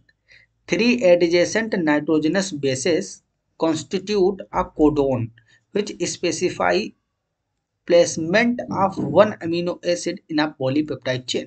मतलब इस तरीके से 3 नाइट्रोजनस बेस हैं AGC, तो ये तीनों नाइट्रोजनस बेस आपस में तीनों मिलकर एक स्पेसिफिक सीक्वेंस बनाते हैं, अमीनो एसिड को बनाते हैं, जो कि पॉलीपेप्टाइड चेन का निर्माण करेगा। लास्ट कैरेक्टर है कामा लेस। मतलब जब आप कोडोन को लिखोगे तो बीच में कहीं भी कामा नहीं लगाया जाता है, सिंपल ऐसे ही पढ़े जाते हैं। No punctuation are needed between any two words, that is after one amino acid is coded the second amino acid will be automatically coded by the next 3 letters. मतलब ये जब कोड हो जाएगा तो तुरंत जो आगे वाला कोडोन होगा वो कोड करने लगेगा, इस तरीके से होता है। इसमें पंक्चुएशन यूज नहीं किया जाता है, कामा, हलंत, ठीक है, फुल स्टॉप, कोई भी चीज को यूज नहीं किया जाता है। थोड़ी सी और बातें हैं इसके बारे में। Wobble hypothesis was given by F.H.C. Crick सन 1965। According to this, third nitrogenous base of a codon bind loosely with anticodon and codon is mainly specified by first two bases. Hence, the same tRNA can recognize messenger RNA than one codon differing only at third position। तो ये बहुत ज़्यादा आपके लिए important नहीं है, बाकी जितने फीचर मैंने बताए हैं ये भैया बहुत ही ज़्यादा मायने रखते हैं आपके लिए, ठीक, बहुत इम्पोर्टेंट है। तो अब हम चलते हैं सीधा कहाँ, ट्रांसक्रिप्शन की प्रक्रिया पे। कहाँ चलते हैं, ट्रांसक्रिप्शन के प्रोसेस में, क्योंकि अब आप ट्रांसक्रिप्शन को समझने के लायक हो चुके हो, ठीक। अब थोड़ी सी आपके अंदर चीज़ें घुस गई हैं, अब चीज़ें आपको समझ में आने लगेंगी, ठीक। तो अगेन एक बार मैं आपको बता देता हूँ, जो ये ट्रांसक्रिप्शन होता है इसमें हम क्या पढ़ेंगे, जो DNA है मोलिक्यूल, इससे हम बनाएंगे mRNA, ठीक। DNA से mRNA बनाएंगे, उसको हम बोलते हैं ट्रांसक्रिप्शन। क्या बोलते हैं, ट्रांसक्रिप्शन। बात समझ में आई, इसको हम ट्रांसक्रिप्शन बोलते हैं। The process of transferring information stored in DNA to RNA।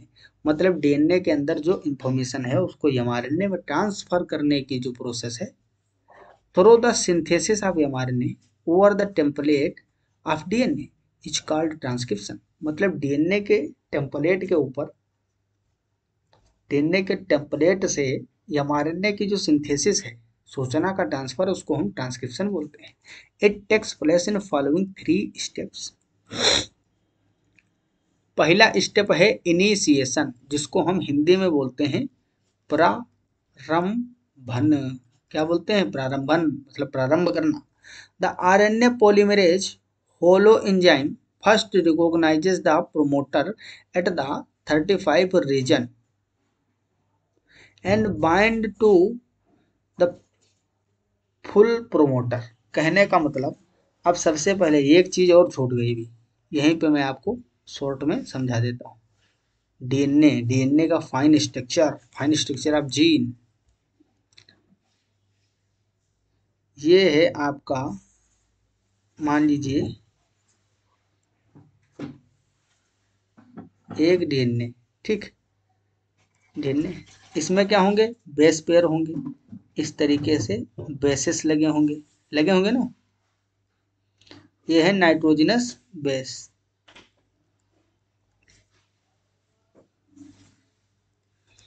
ये हैं आपके नाइट्रोजनस बेस।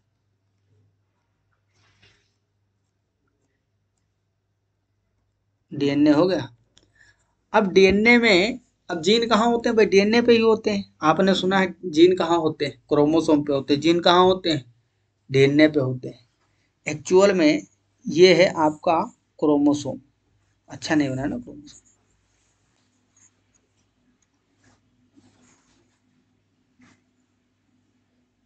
ये मान लीजिए आपका क्रोमोसोम है, ठीक। यहाँ पे इसका सेंट्रोमियर होगा, जिस पे काइनेटोकोर लगा होता है। तो इस क्रोमोसोम के ऊपर आपका डीएनए इस तरीके से लिपटा हुआ होता है। क्या होता है? डीएनए इस तरीके से लिपटा होता है। लिपटा है ना, दिख रहा है? अब इसी डीएनए को हमने थोड़ा सा काट के यहाँ पे डिजाइन किया है। अब इसमें देखिए, ये सीक्वेंस है। तो डीएनए का वो सीक्वेंस जो किसी एक पार्टिकुलर प्रोटीन को बनाए, उसको हम जीन बोलते हैं। तो वो जो सीक्वेंस हैं वो पूरे डीएनए में नहीं होते, कुछ स्पेसिफिक रीजन्स होते हैं सिर्फ। जैसे कि मान लो कि डीएनए का जो इतना पार्ट है, ये बना रहा है आपका इंसुलिन। क्या बना रहा है? इंसुलिन। इंसुलिन को बनाने के लिए रिस्पॉन्सिबल है, तो इसको हम बोलेंगे जीन। क्या बोलेंगे? जीन। इंसुलिन का जीन, इंसुलिन को बनाने वाला जीन है। फिर मान लीजिए आपका यहाँ से एक जीन स्टार्ट होता है।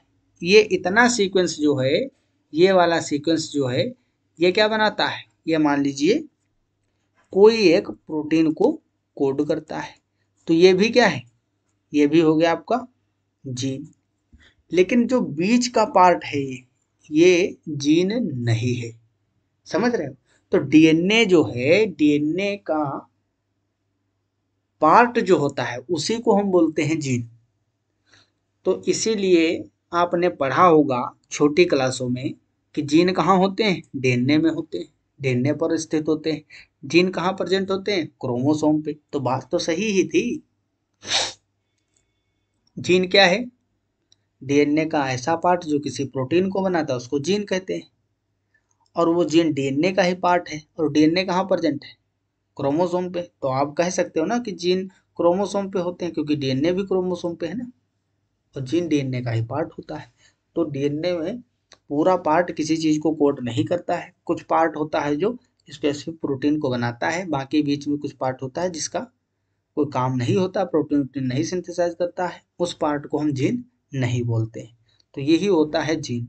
अब फाइन स्ट्रक्चर का ज़्यादा डिटेल में पढ़ना है तो पहला लेक्चर जो पढ़ा हुआ है 3rd सेमेस्टर जूलॉजी का, उसको आप देखिए, वहाँ पे डिटेल में मैंने समझाया है। बार बार वही चीज़ें पढ़ाने का मतलब क्या है? हम यहाँ पे रिवीजन करवा रहे हैं, ठीक है आपका। तो यहाँ पे चीज़ें आपको रिवाइज करवाई जा रही है।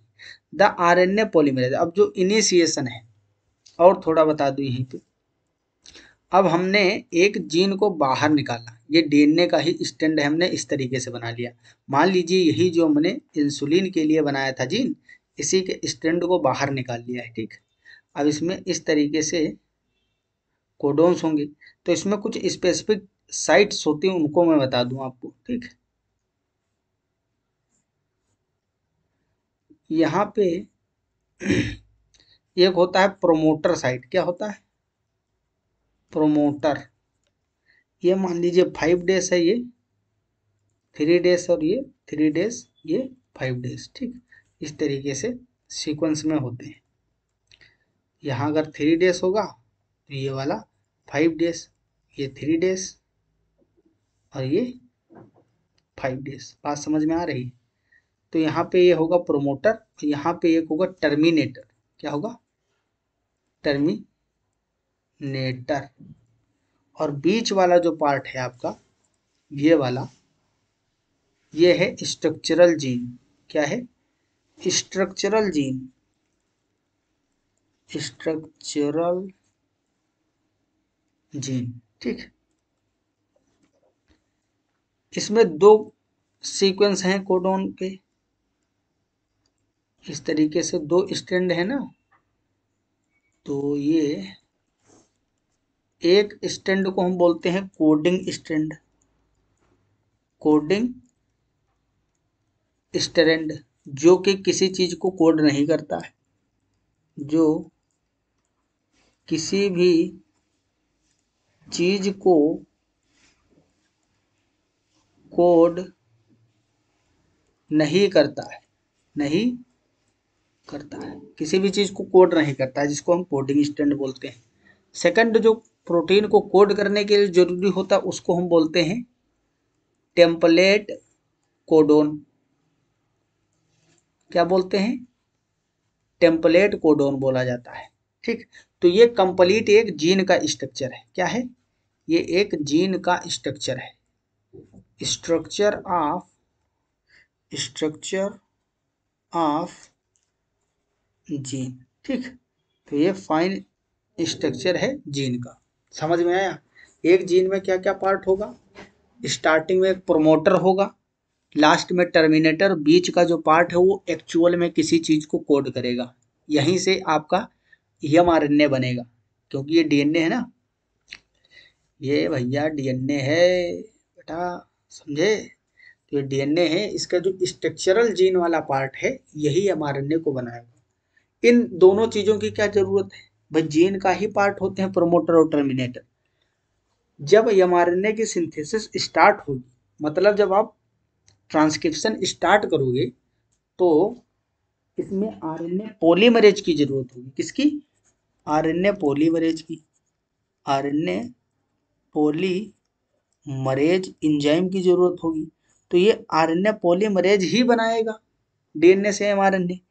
तो इसको पता तो चलना चाहिए कि स्ट्रक्चरल जीन कहाँ है, कैसे ढूंढेगा ये? इसीलिए होता है प्रोमोटर, क्योंकि प्रोमोटर जो है, आरएनए पॉलीमरेज और प्रोमोटर की दोस्ती होती है। इसीलिए आरएनए पॉलीमरेज जहां भी प्रोमोटर को पा जाएगा, वहीं से चिपक के एमआरएनए बनाना चालू कर देगा। और इसकी दुश्मनी होती है टर्मिनेटर से, तो जैसे ही टर्मिनेटर के पास पहुंचेगा, छोड़ के भाग जाएगा। तो ये स्ट्रक्चरल, अब देखो कितनी अच्छी बात, ये जुड़ेगा कहाँ? प्रमोटर से, और प्रमोटर से ही स्ट्रक्चरल जीन स्टार्ट हो रही है। जाएगा कहाँ तक? टर्मिनेटर तक। वहीं पे स्ट्रक्चरल जीन खत्म हो रही। जो स्ट्रक्चरल जीन है उतनी दूर तक ये सिंथेसिस करवा देगा, ठीक। कहाँ जुड़ेगा? प्रमोटर पे। फिर रन करेगा स्ट्रक्चरल जीन के ऊपर, बना देगा एमआरएनए। देन उसके बाद में टर्मिनेटर आते ही ये वहां से खिसक जाएगा। तो आरएनए पॉलीमरेज ही ट्रांसक्रिप्शन करवाएगा। प्रमोटर का काम क्या होता है? टर्मिनेटर का काम क्या होता है? प्रमोटर किस साइड में प्रेजेंट होता है, टर्मिनेटर किस साइड में प्रेजेंट होता है, इस 3 डेज 5 डेज के अकॉर्डिंग आपको याद रखना है, क्वेश्चन पूछा जाता है। और ये टेम्पलेट कोडोन है, ये कोडिंग स्ट्रैंड है, ठीक है। बीच में स्ट्रक्चरल जीन है, सभी चीजें आपको याद होनी चाहिए। अब आप ट्रांसक्रिप्शन समझ में आएगा। पहला है इनिशिएशन, मतलब प्रारंभन। The RNA polymerase first recognise promoter, तो सबसे पहले प्रोमोटर से जुड़ जाएगा। As initiation continues, RNA polymerase binds more tightly to the promoter at the 10 region accompanied by a local untwisting of the DNA in the region। तो ये bind हो जाएगा। अभी आपको हम एक दूसरा डायग्राम दिखा रहे हैं जिसमें समझ में आएगी चीज। ठीक, तो ये है डायग्राम, देखो यहाँ पे ये डीएनए का डबल हेलिक्स है। ठीक, यहाँ पे ये जो पार्ट है ये है आपका प्रोमोटर पार्ट। क्या है? प्रोमोटर। प्रोमोटर से आरएनए पॉलीमरेज बाइंड किया। ये क्या है? एंजाइम है पॉलीमरेज, आरएनए पॉलीमरेज। ये अब देखो, आरएनए पॉलीमरेज प्रोमोटर से बाइंड तो करेगा, लेकिन ये एक्टिव तभी होगा, बाइंड तभी करेगा जब सिग्मा फैक्टर होना चाहिए। क्या होना चाहिए? Sigma factor. ये इलोंगेशन के लिए जरूरत होता है। ये बाइंड कर गया प्रोमोटर से, लेकिन आगे की ओर मूव तभी करेगा जब सिग्मा फैक्टर अगर जुड़ा होगा। तो सिग्मा फैक्टर ही इलोंगेशन करवाता है। इसको हम इलोंगेशन फैक्टर भी बोलते हैं। क्या बोलते हैं? इलोंगेशन फैक्टर भी बोला जाता है। क्या बोलते हैं इसको? इलोंगेशन फैक्टर बोलते हैं। ठीक, यहाँ पे बाइंड करेगा और नीचे इलोंगेशन वाला है। ये पहला स्टेप है बाइंड करने वाला, जहाँ पे इनिशिएशन होगा। फिर इलोंगेशन में क्या होगा? देखो, यहाँ से स्टार्ट किया था, फिर यहाँ पहुँच गया। इसी तरीके से खोलते हुए चला जाएगा और ये आपका यम आरएनए बनता हुआ चला जाएगा। ये जो स्ट्रैंड दिख रहा है आपको, ये क्या है? ये है यम आरएनए। ठीक, तो ये पॉलीमरेज एंजाइम रन करेगा आगे की ओर और इस तरीके से बनता जाएगा। फिर लास्ट में आएगा रो फैक्टर। जब टर्मिनेशन का आएगा समय, प्रोसेस जब बंद होना होगा, तब पॉलीमरेज से, जो पॉलीमरेज एंजाइम है, इससे कौन बाइंड कर जाएगा? देखो, यहाँ सिग्मा फैक्टर रिलीज हो गया है, यहाँ पे बाइंड कर गया रो फैक्टर आरएनए पॉलीमरेज से। तब ये टर्मिनेटर से क्या होगा? बाहर छूट जाएगा और ये आपका यम आरएनए सिंथेसाइज हो गया। ये क्या बन गया? यम आरएनए। तो ये लास्ट वाला प्रोसेस है, स्टेप है टर्मिनेशन। बात समझ में आई? सबसे पहले एक बार और रिपीट कर देता हूँ। सबसे पहले प्रोमोटर से बाइंड करता है आरएनए पॉलीमरेज। इससे जैसे ही सिग्मा फैक्टर जुड़ेगा, तुरंत ये इलोंगेशन चालू कर देगा। इलोंगेशन में क्या होता है? ये पैरेलल रन करता है डीएनए के हेलिक्स पर, और जैसे ही टर्मिनेटर आएगा तो सिग्मा फैक्टर रिलीज हो जाएगा। सिग्मा फैक्टर रिलीज हो जाएगा और इससे जुड़ेगा रो फैक्टर। रो फैक्टर क्या करेगा? टर्मिनेट करवा देगा प्रोसेस को, और इस तरीके से आपका एमआरएनए भी मिल जाएगा। तो ये तीनों स्टेप आपको याद रखने पड़ेंगे। ठीक, चलिए, अब यही जो लिखा है इसके बारे में जो समझ लिए वही यहाँ लिखा है।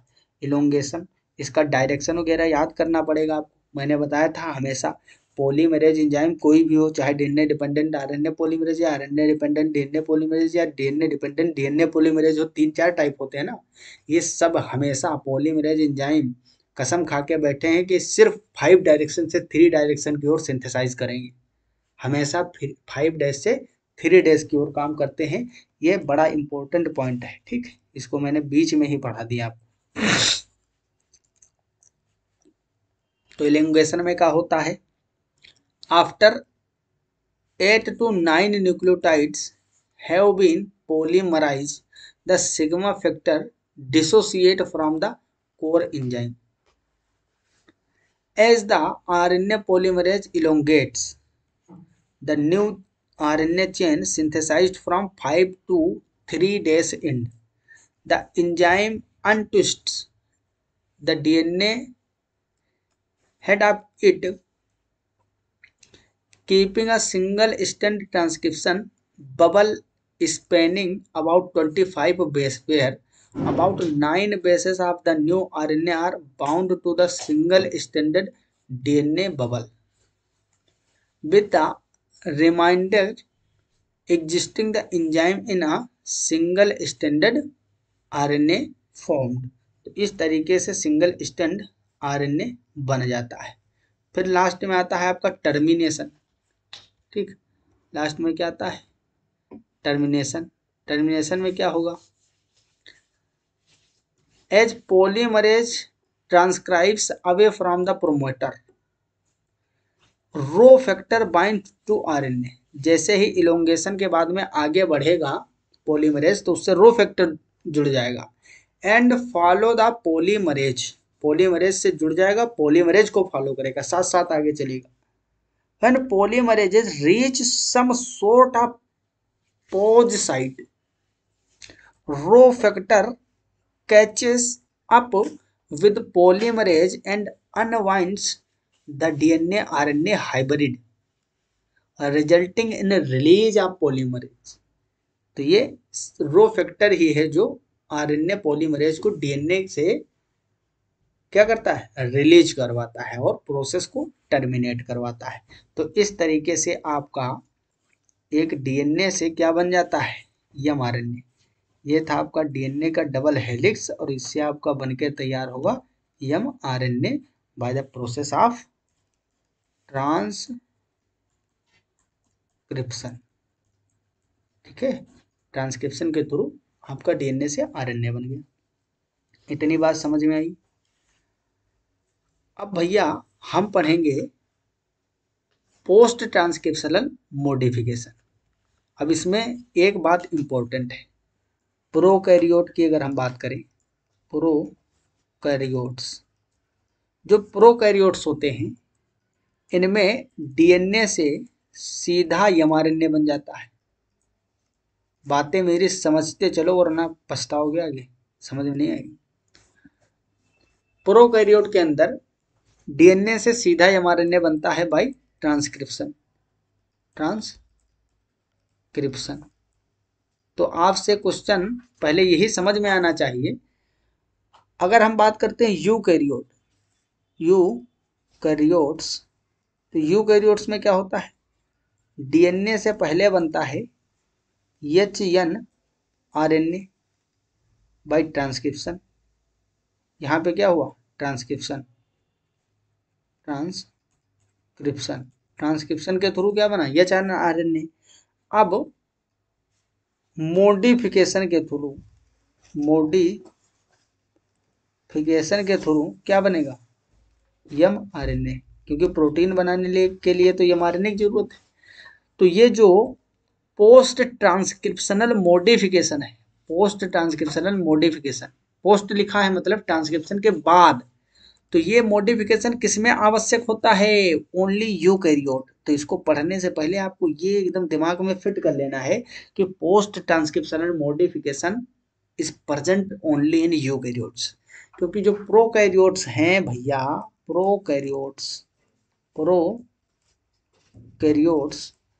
प्रोकैरियोट के अंदर डीएनए से सीधे एमआरएनए बन जा रहा, तो यहाँ मॉडिफिकेशन की आवश्यकता ही नहीं।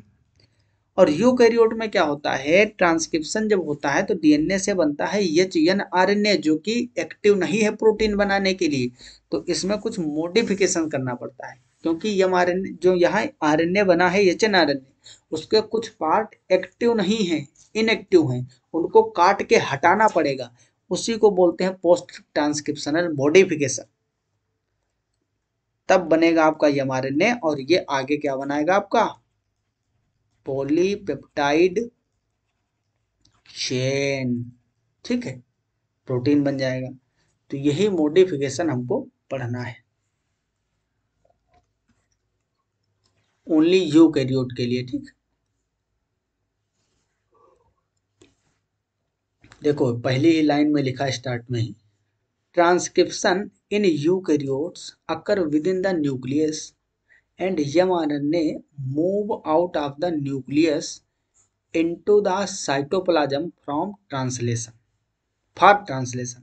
मतलब ये मान लीजिए सेल है, सेल के अंदर ये न्यूक्लियस है, सेल के अंदर इस तरीके से आपका न्यूक्लियस है। ठीक, ये है आपका साइटोप्लाज्म। भाई सेल के अंदर क्या होगा, साइटोप्लाज्म। ये भी इंपॉर्टेंट पॉइंट है जो बताने जा रहा हूँ आपको।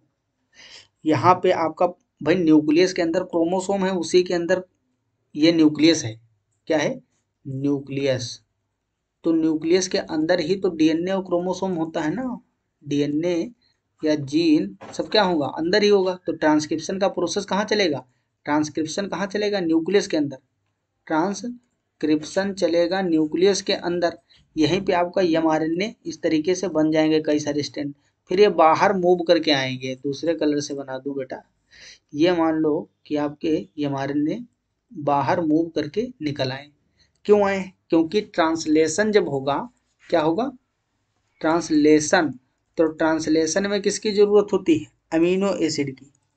अमीनो एसिड की भैया, तभी तो प्रोटीन बनेगी जब कई सारे अमीनो एसिड इस तरीके से जुड़ेंगे।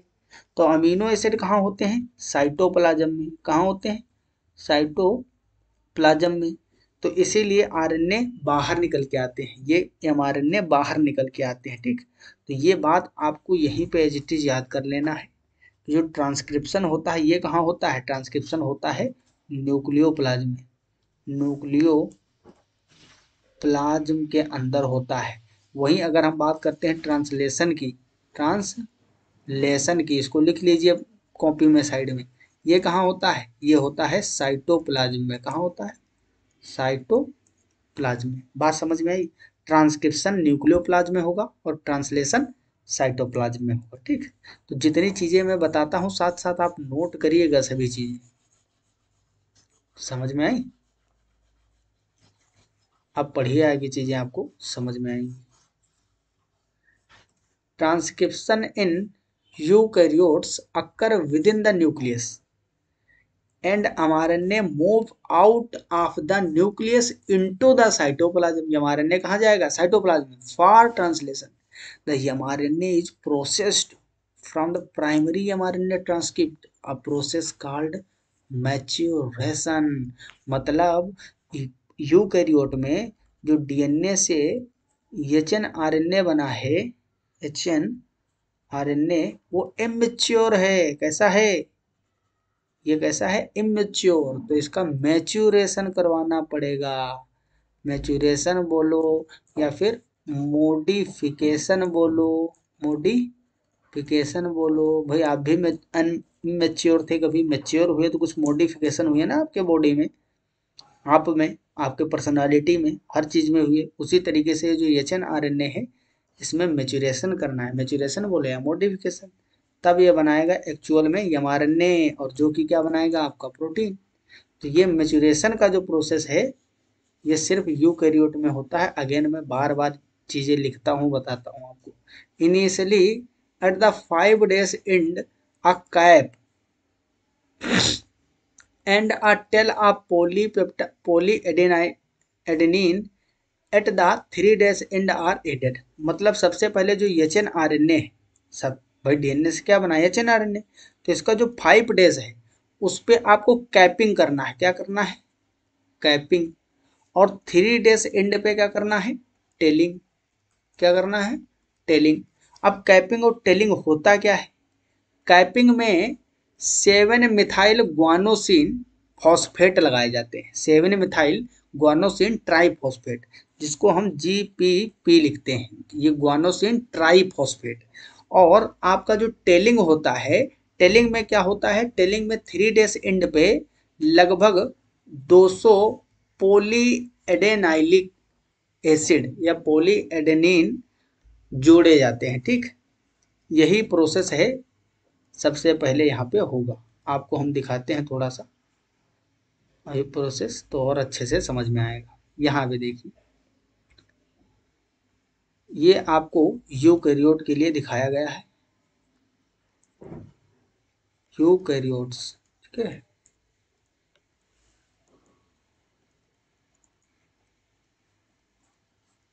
ये है आपका डीएनए, डीएनए से बना है आपका एचएनआरएनए, एचएनआरएनए, ये एचएनआरएनए। अब इसमें मॉडिफिकेशन किए जाएंगे। तो ये देखिए कैपिंग पहले आपको दिखाई गई। कैपिंग में क्या होगा, 5 days एंड पे ग्वानोसिन, मिथाइल ग्वानोसिन ट्राइफॉस्फेट जोड़ा गया है। क्या जोड़ा गया है, 7 मिथाइल ग्वानोसिन ट्राइफॉस्फेट। एमजी मतलब मिथाइल ग्वानोसिन और 3 फॉस्फेट मतलब ट्राइफॉस्फेट। ये कैप है 5 days पे, ठीक। और ये है 3 days एंड। 3 days एंड पे देखो पोली एडेनाइल की टेल लगाई गई, लगभग 200 न्यूक्लियोटाइड होते हैं एडेनिन, ठीक, 200 एडेनिन न्यूक्लियोटाइड लगभग जोड़े जाते हैं। इसको बोलते हैं पॉली एडिनाइलेशन। क्या बोला जाता है इस प्रोसेस को? Poly adenylation. साथ में आरएनए स्प्लाइसिंग भी होता है। इसी पूरे प्रोसेस को, इन दोनों प्रोसेस, कैपिंग और टेलिंग, दोनों प्रोसेस को एक साथ कंबाइंडली हम आरएनए स्प्लाइसिंग भी बोलते हैं। मेनली स्प्लाइसिंग में क्या होता है, अलग अलग भी मान सकते हो, कैपिंग अलग है, टेलिंग अलग है। ये याद रखना है, कैपिंग में 5 डेज एंड जो होता है इमेच्योर आरएनए का, एचएनआरएनए का, उसके 5 डेज एंड पे 7 मेथाइल गुआनोसिन ट्राइफॉस्फेट जोड़े जाते हैं, उस प्रोसेस को कैपिंग बोलते हैं। और टेलिंग का मतलब होता है कि जो इमेच्योर आरएनए का 3 डेज एंड है उस पर लगभग 200 न्यूक्लियोटाइड जोड़े जाते हैं, एडेनिन न्यूक्लियोटाइड, जिसको पॉली एडिनाइलेशन बोला जाता है। स्प्लाइसिंग का मतलब ये होता है कि इसमें देखो एक्सॉन और इंट्रोन दोनों है, क्या है, एक्सॉन और इंट्रोन दोनों प्रेजेंट है। तो यहाँ पे जो एक्सॉन है इनको हटाया जाता है। क्या किया जाता है? एक्सॉन्स को हटाया जाता है, जिसको बोलते हैं हम आरएनए स्प्लाइसिंग, ठीक। अब जो है आपका मैच्योर आरएनए बनके तैयार हो गया, ये आपका मैच्योर आरएनए है, ठीक। तो इसी को बोलते हैं पोस्ट ट्रांसक्रिप्शनल मॉडिफिकेशन। यही प्रोसेस आपको यहाँ पे पढ़ना भी है, जो कि लिखा हुआ है, तो ये आप लोग अपने हिसाब से भी पढ़ लेना, चीज़ें वही हैं, ठीक, जो मैंने आपको समझाया है। चलिए भाई अगले पार्ट पे मूव करते हैं। पोस्ट ट्रांसक्रिप्शनल मॉडिफिकेशन हो गया। अब हम बात करते हैं ट्रांसलेशन की। चीज़ों को समझते चलिए स्टेप बाय स्टेप। सबसे पहले हमने क्या किया, डीएनए से अब एमआरएनए बना लिया है। प्रोकैरियोट में सीधे बन जाता है तो वो तो बात ही खत्म है। और यूकैरियोट में पहले एचएनआरएनए बन रहा था, तो उसको भी हमने, यूकैरियोट में क्या होता है, पहले एचएनआरएनए बनेगा, उसके बाद में एमआरएनए बनेगा। तो ओवरऑल चाहे प्रोकैरियोट की बात करें हम, प्रोकैरियोट की, चाहे हम यूकैरियोट की बात करें, हमने अभी तक में क्या सीखा है, दोनों में डीएनए से आरएनए बनाना, एमआरएनए। अब जो आगे का प्रोसेस है, ये पूरा प्रोसेस क्या था, ट्रांसक्रिप्शन।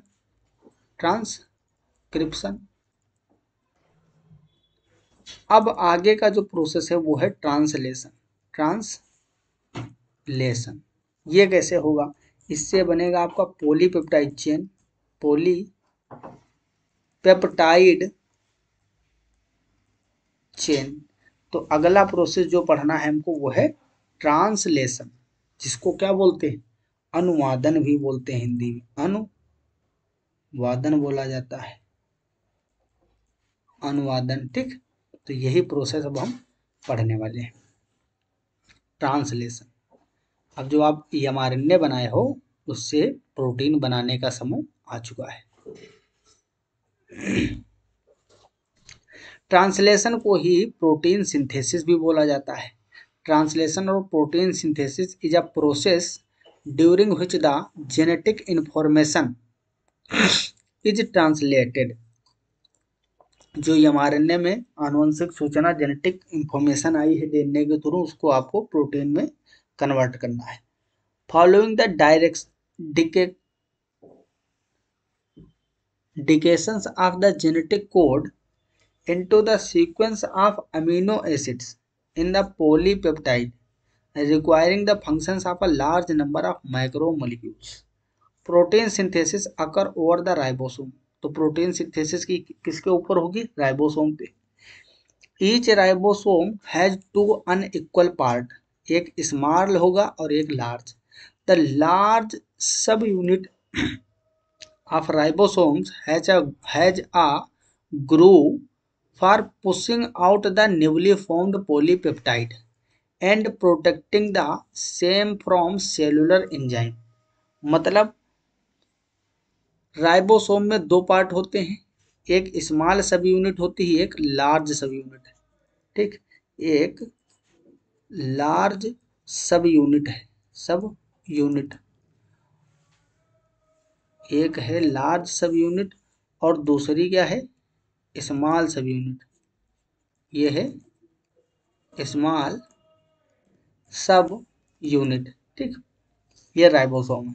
आपको पता ही है कि अगर यूकैरियोट की बात करते हो तो उसमें 80s राइबोसोम पाए जाते हैं, और जो प्रोकैरियोट होते हैं आपके उसमें 70s राइबोसोम पाए जाते हैं, ठीक। इसमें दोनों की लार्ज और स्मॉल यूनिट होती हैं, 70s की 50s लार्ज होती है और 30s क्या होती है, स्मॉल होती है। ऐसे ही इसमें इसमें 60s होती है और 40s होती है, ठीक।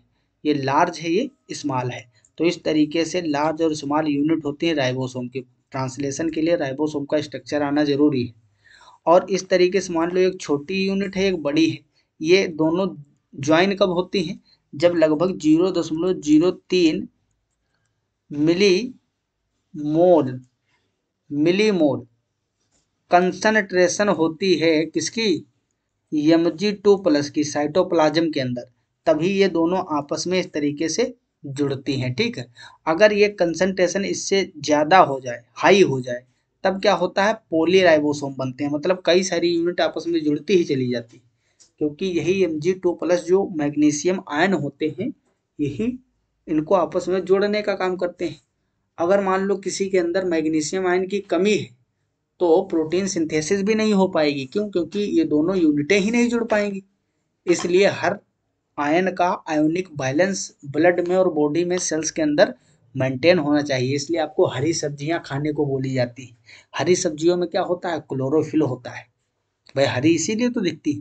क्लोरोफिल का जो कोर होता है वो, उसमें मेटल कौन सा पाया जाता है, मैग्नीशियम आयन। जब आप हरी सब्जियां खाओगे, हरे पत्तों वाली जैसे पालक वगैरह खाओगे, तो आपको उसमें से आयन्स मिलते हैं, आयोनिक बैलेंस आपका मेंटेन रहता है, जिससे कि प्रोटीन सिंथेसिस और बाकी भी जो बायोलॉजिकल प्रोसेसेस होते हैं बॉडी के अंदर, वो प्रॉपर फंक्शन कर पाते हैं, ठीक। तो राइबोसोम को दोनों स्मॉल यूनिटों को यूनाइट करने के लिए रिस्पॉन्सिबल होता है Mg2+ का एक क्रिटिकल कंसंट्रेशन, जो कि 0.03 मिली मोल होता है, ठीक। तो ये भी बात आपको याद रखनी है। तो इस तरीके से ये दोनों आपस में यूनाइट कर गई।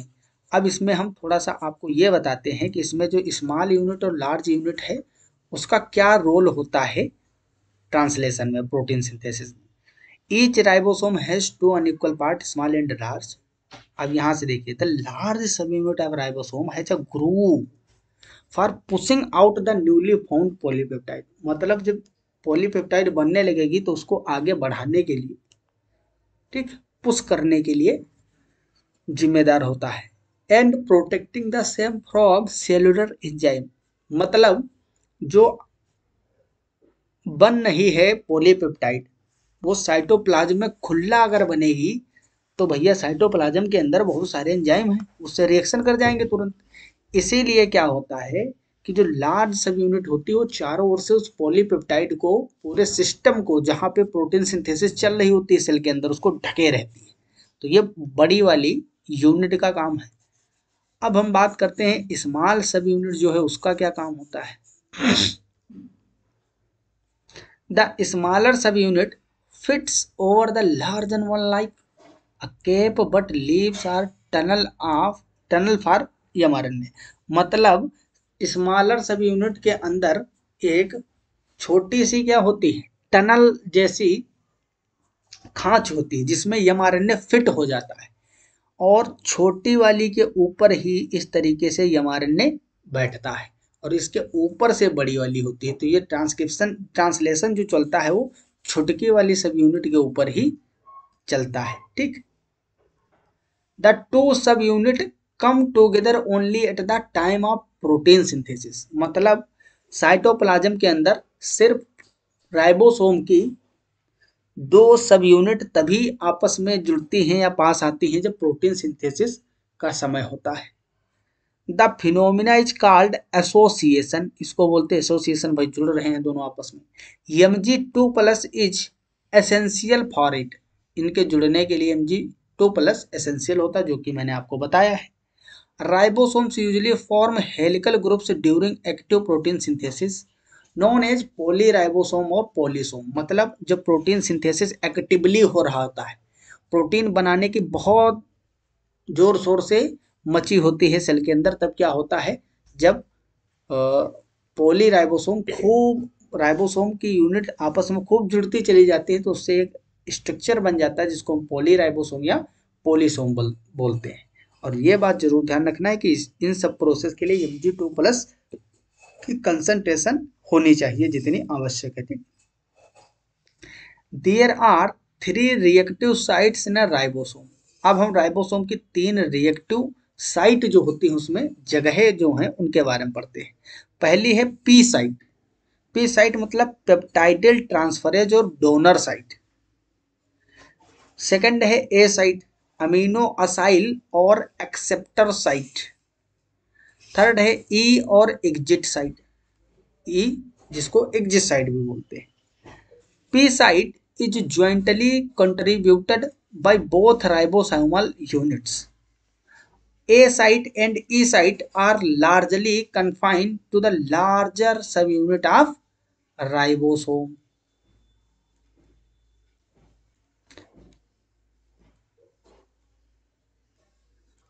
It is a messenger RNA which brings coded information from DNA and take part in its translation by bringing amino acids in a particular sequence during the synthesis of polypeptide. The codons of mRNA are recognized by anticodons of tRNA.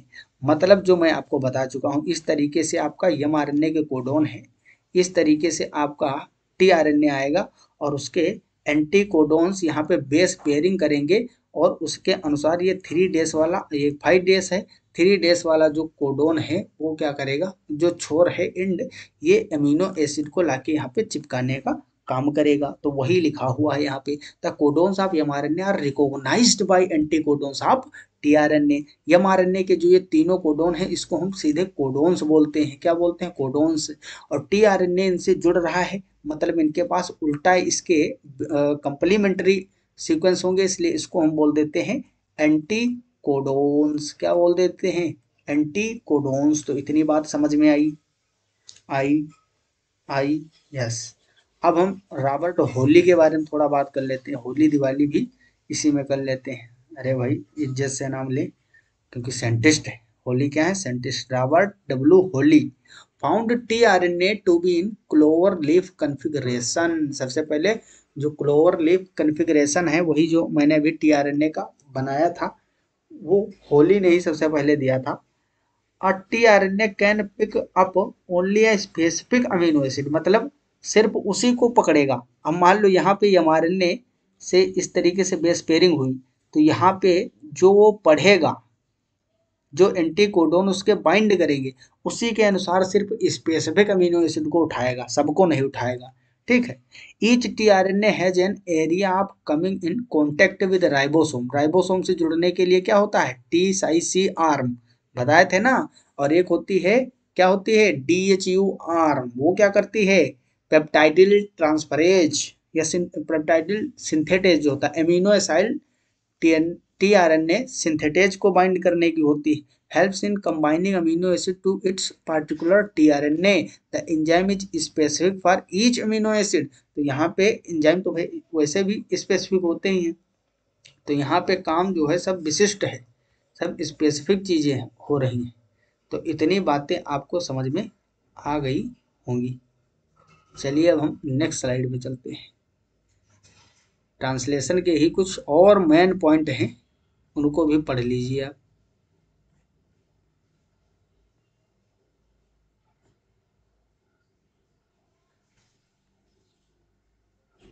The synthesis of polypeptide can be considered in terms of initiation, elongation and termination stage. मतलब जो translation इसमें भी आप 3 part कर सकते हो आसानी से पढ़ने के लिए।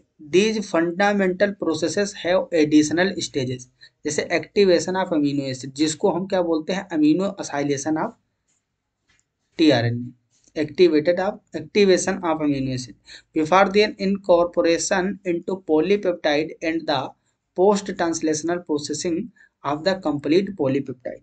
For the synthesis of a polypeptide, the carboxylic group of each amino acid must be activated to facilitate formation of a polypeptide bond.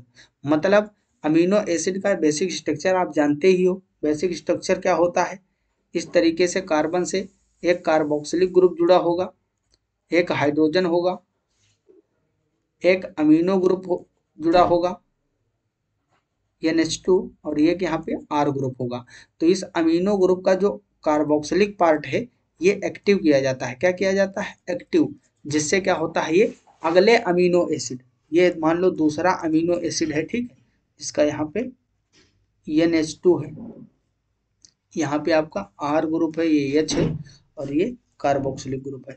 तो एक अमीनो एसिड का जो ये कार्बोक्सिलिक ग्रुप है ये एक्टिवेट किया जाएगा, जिससे कि यहाँ पे बॉन्ड बनेगा और ये क्या निकलेगा, यहाँ से ये बाहर निकल जाएंगे, ठीक। H2O, एक H इधर दिखा दिया, एक यहाँ पे H है, और ये OH को साथ में लेके जाएगा, तो एक H ये, एक ये, और O, H2O बाहर निकलेगा, यहाँ पे पेप्टाइड बॉन्ड बन जाएगा।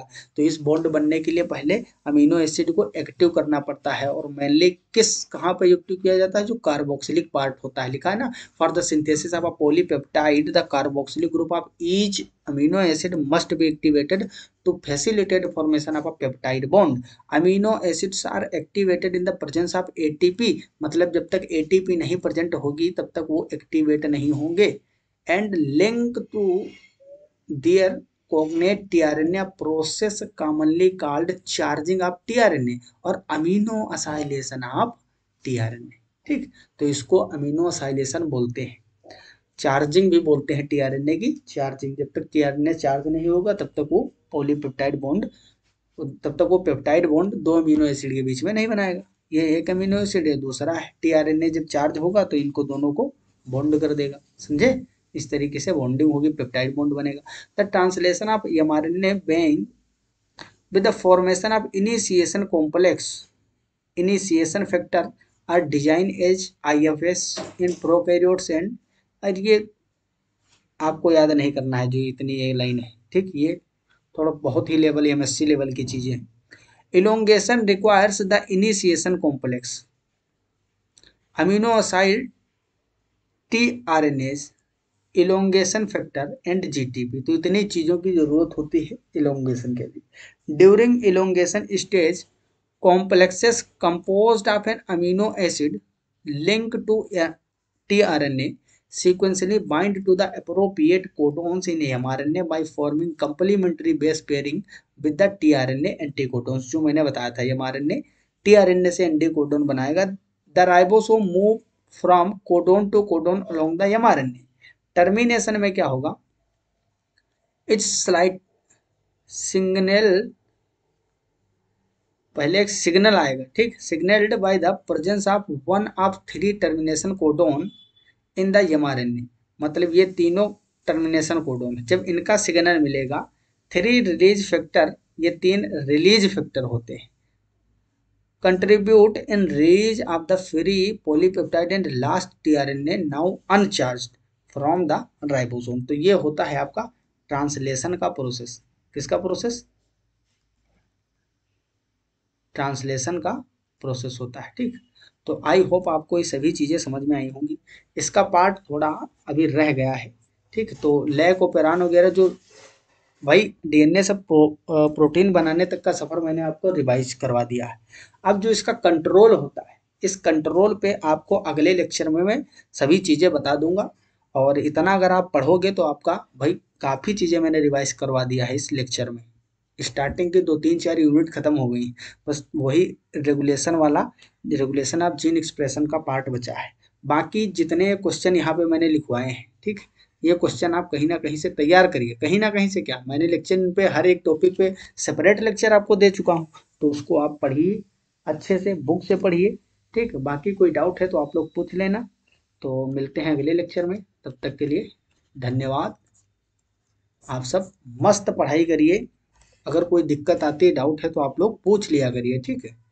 तो तब तक के लिए okay bye, all the very best, thanks for watching, जय हिंद, जय भारत।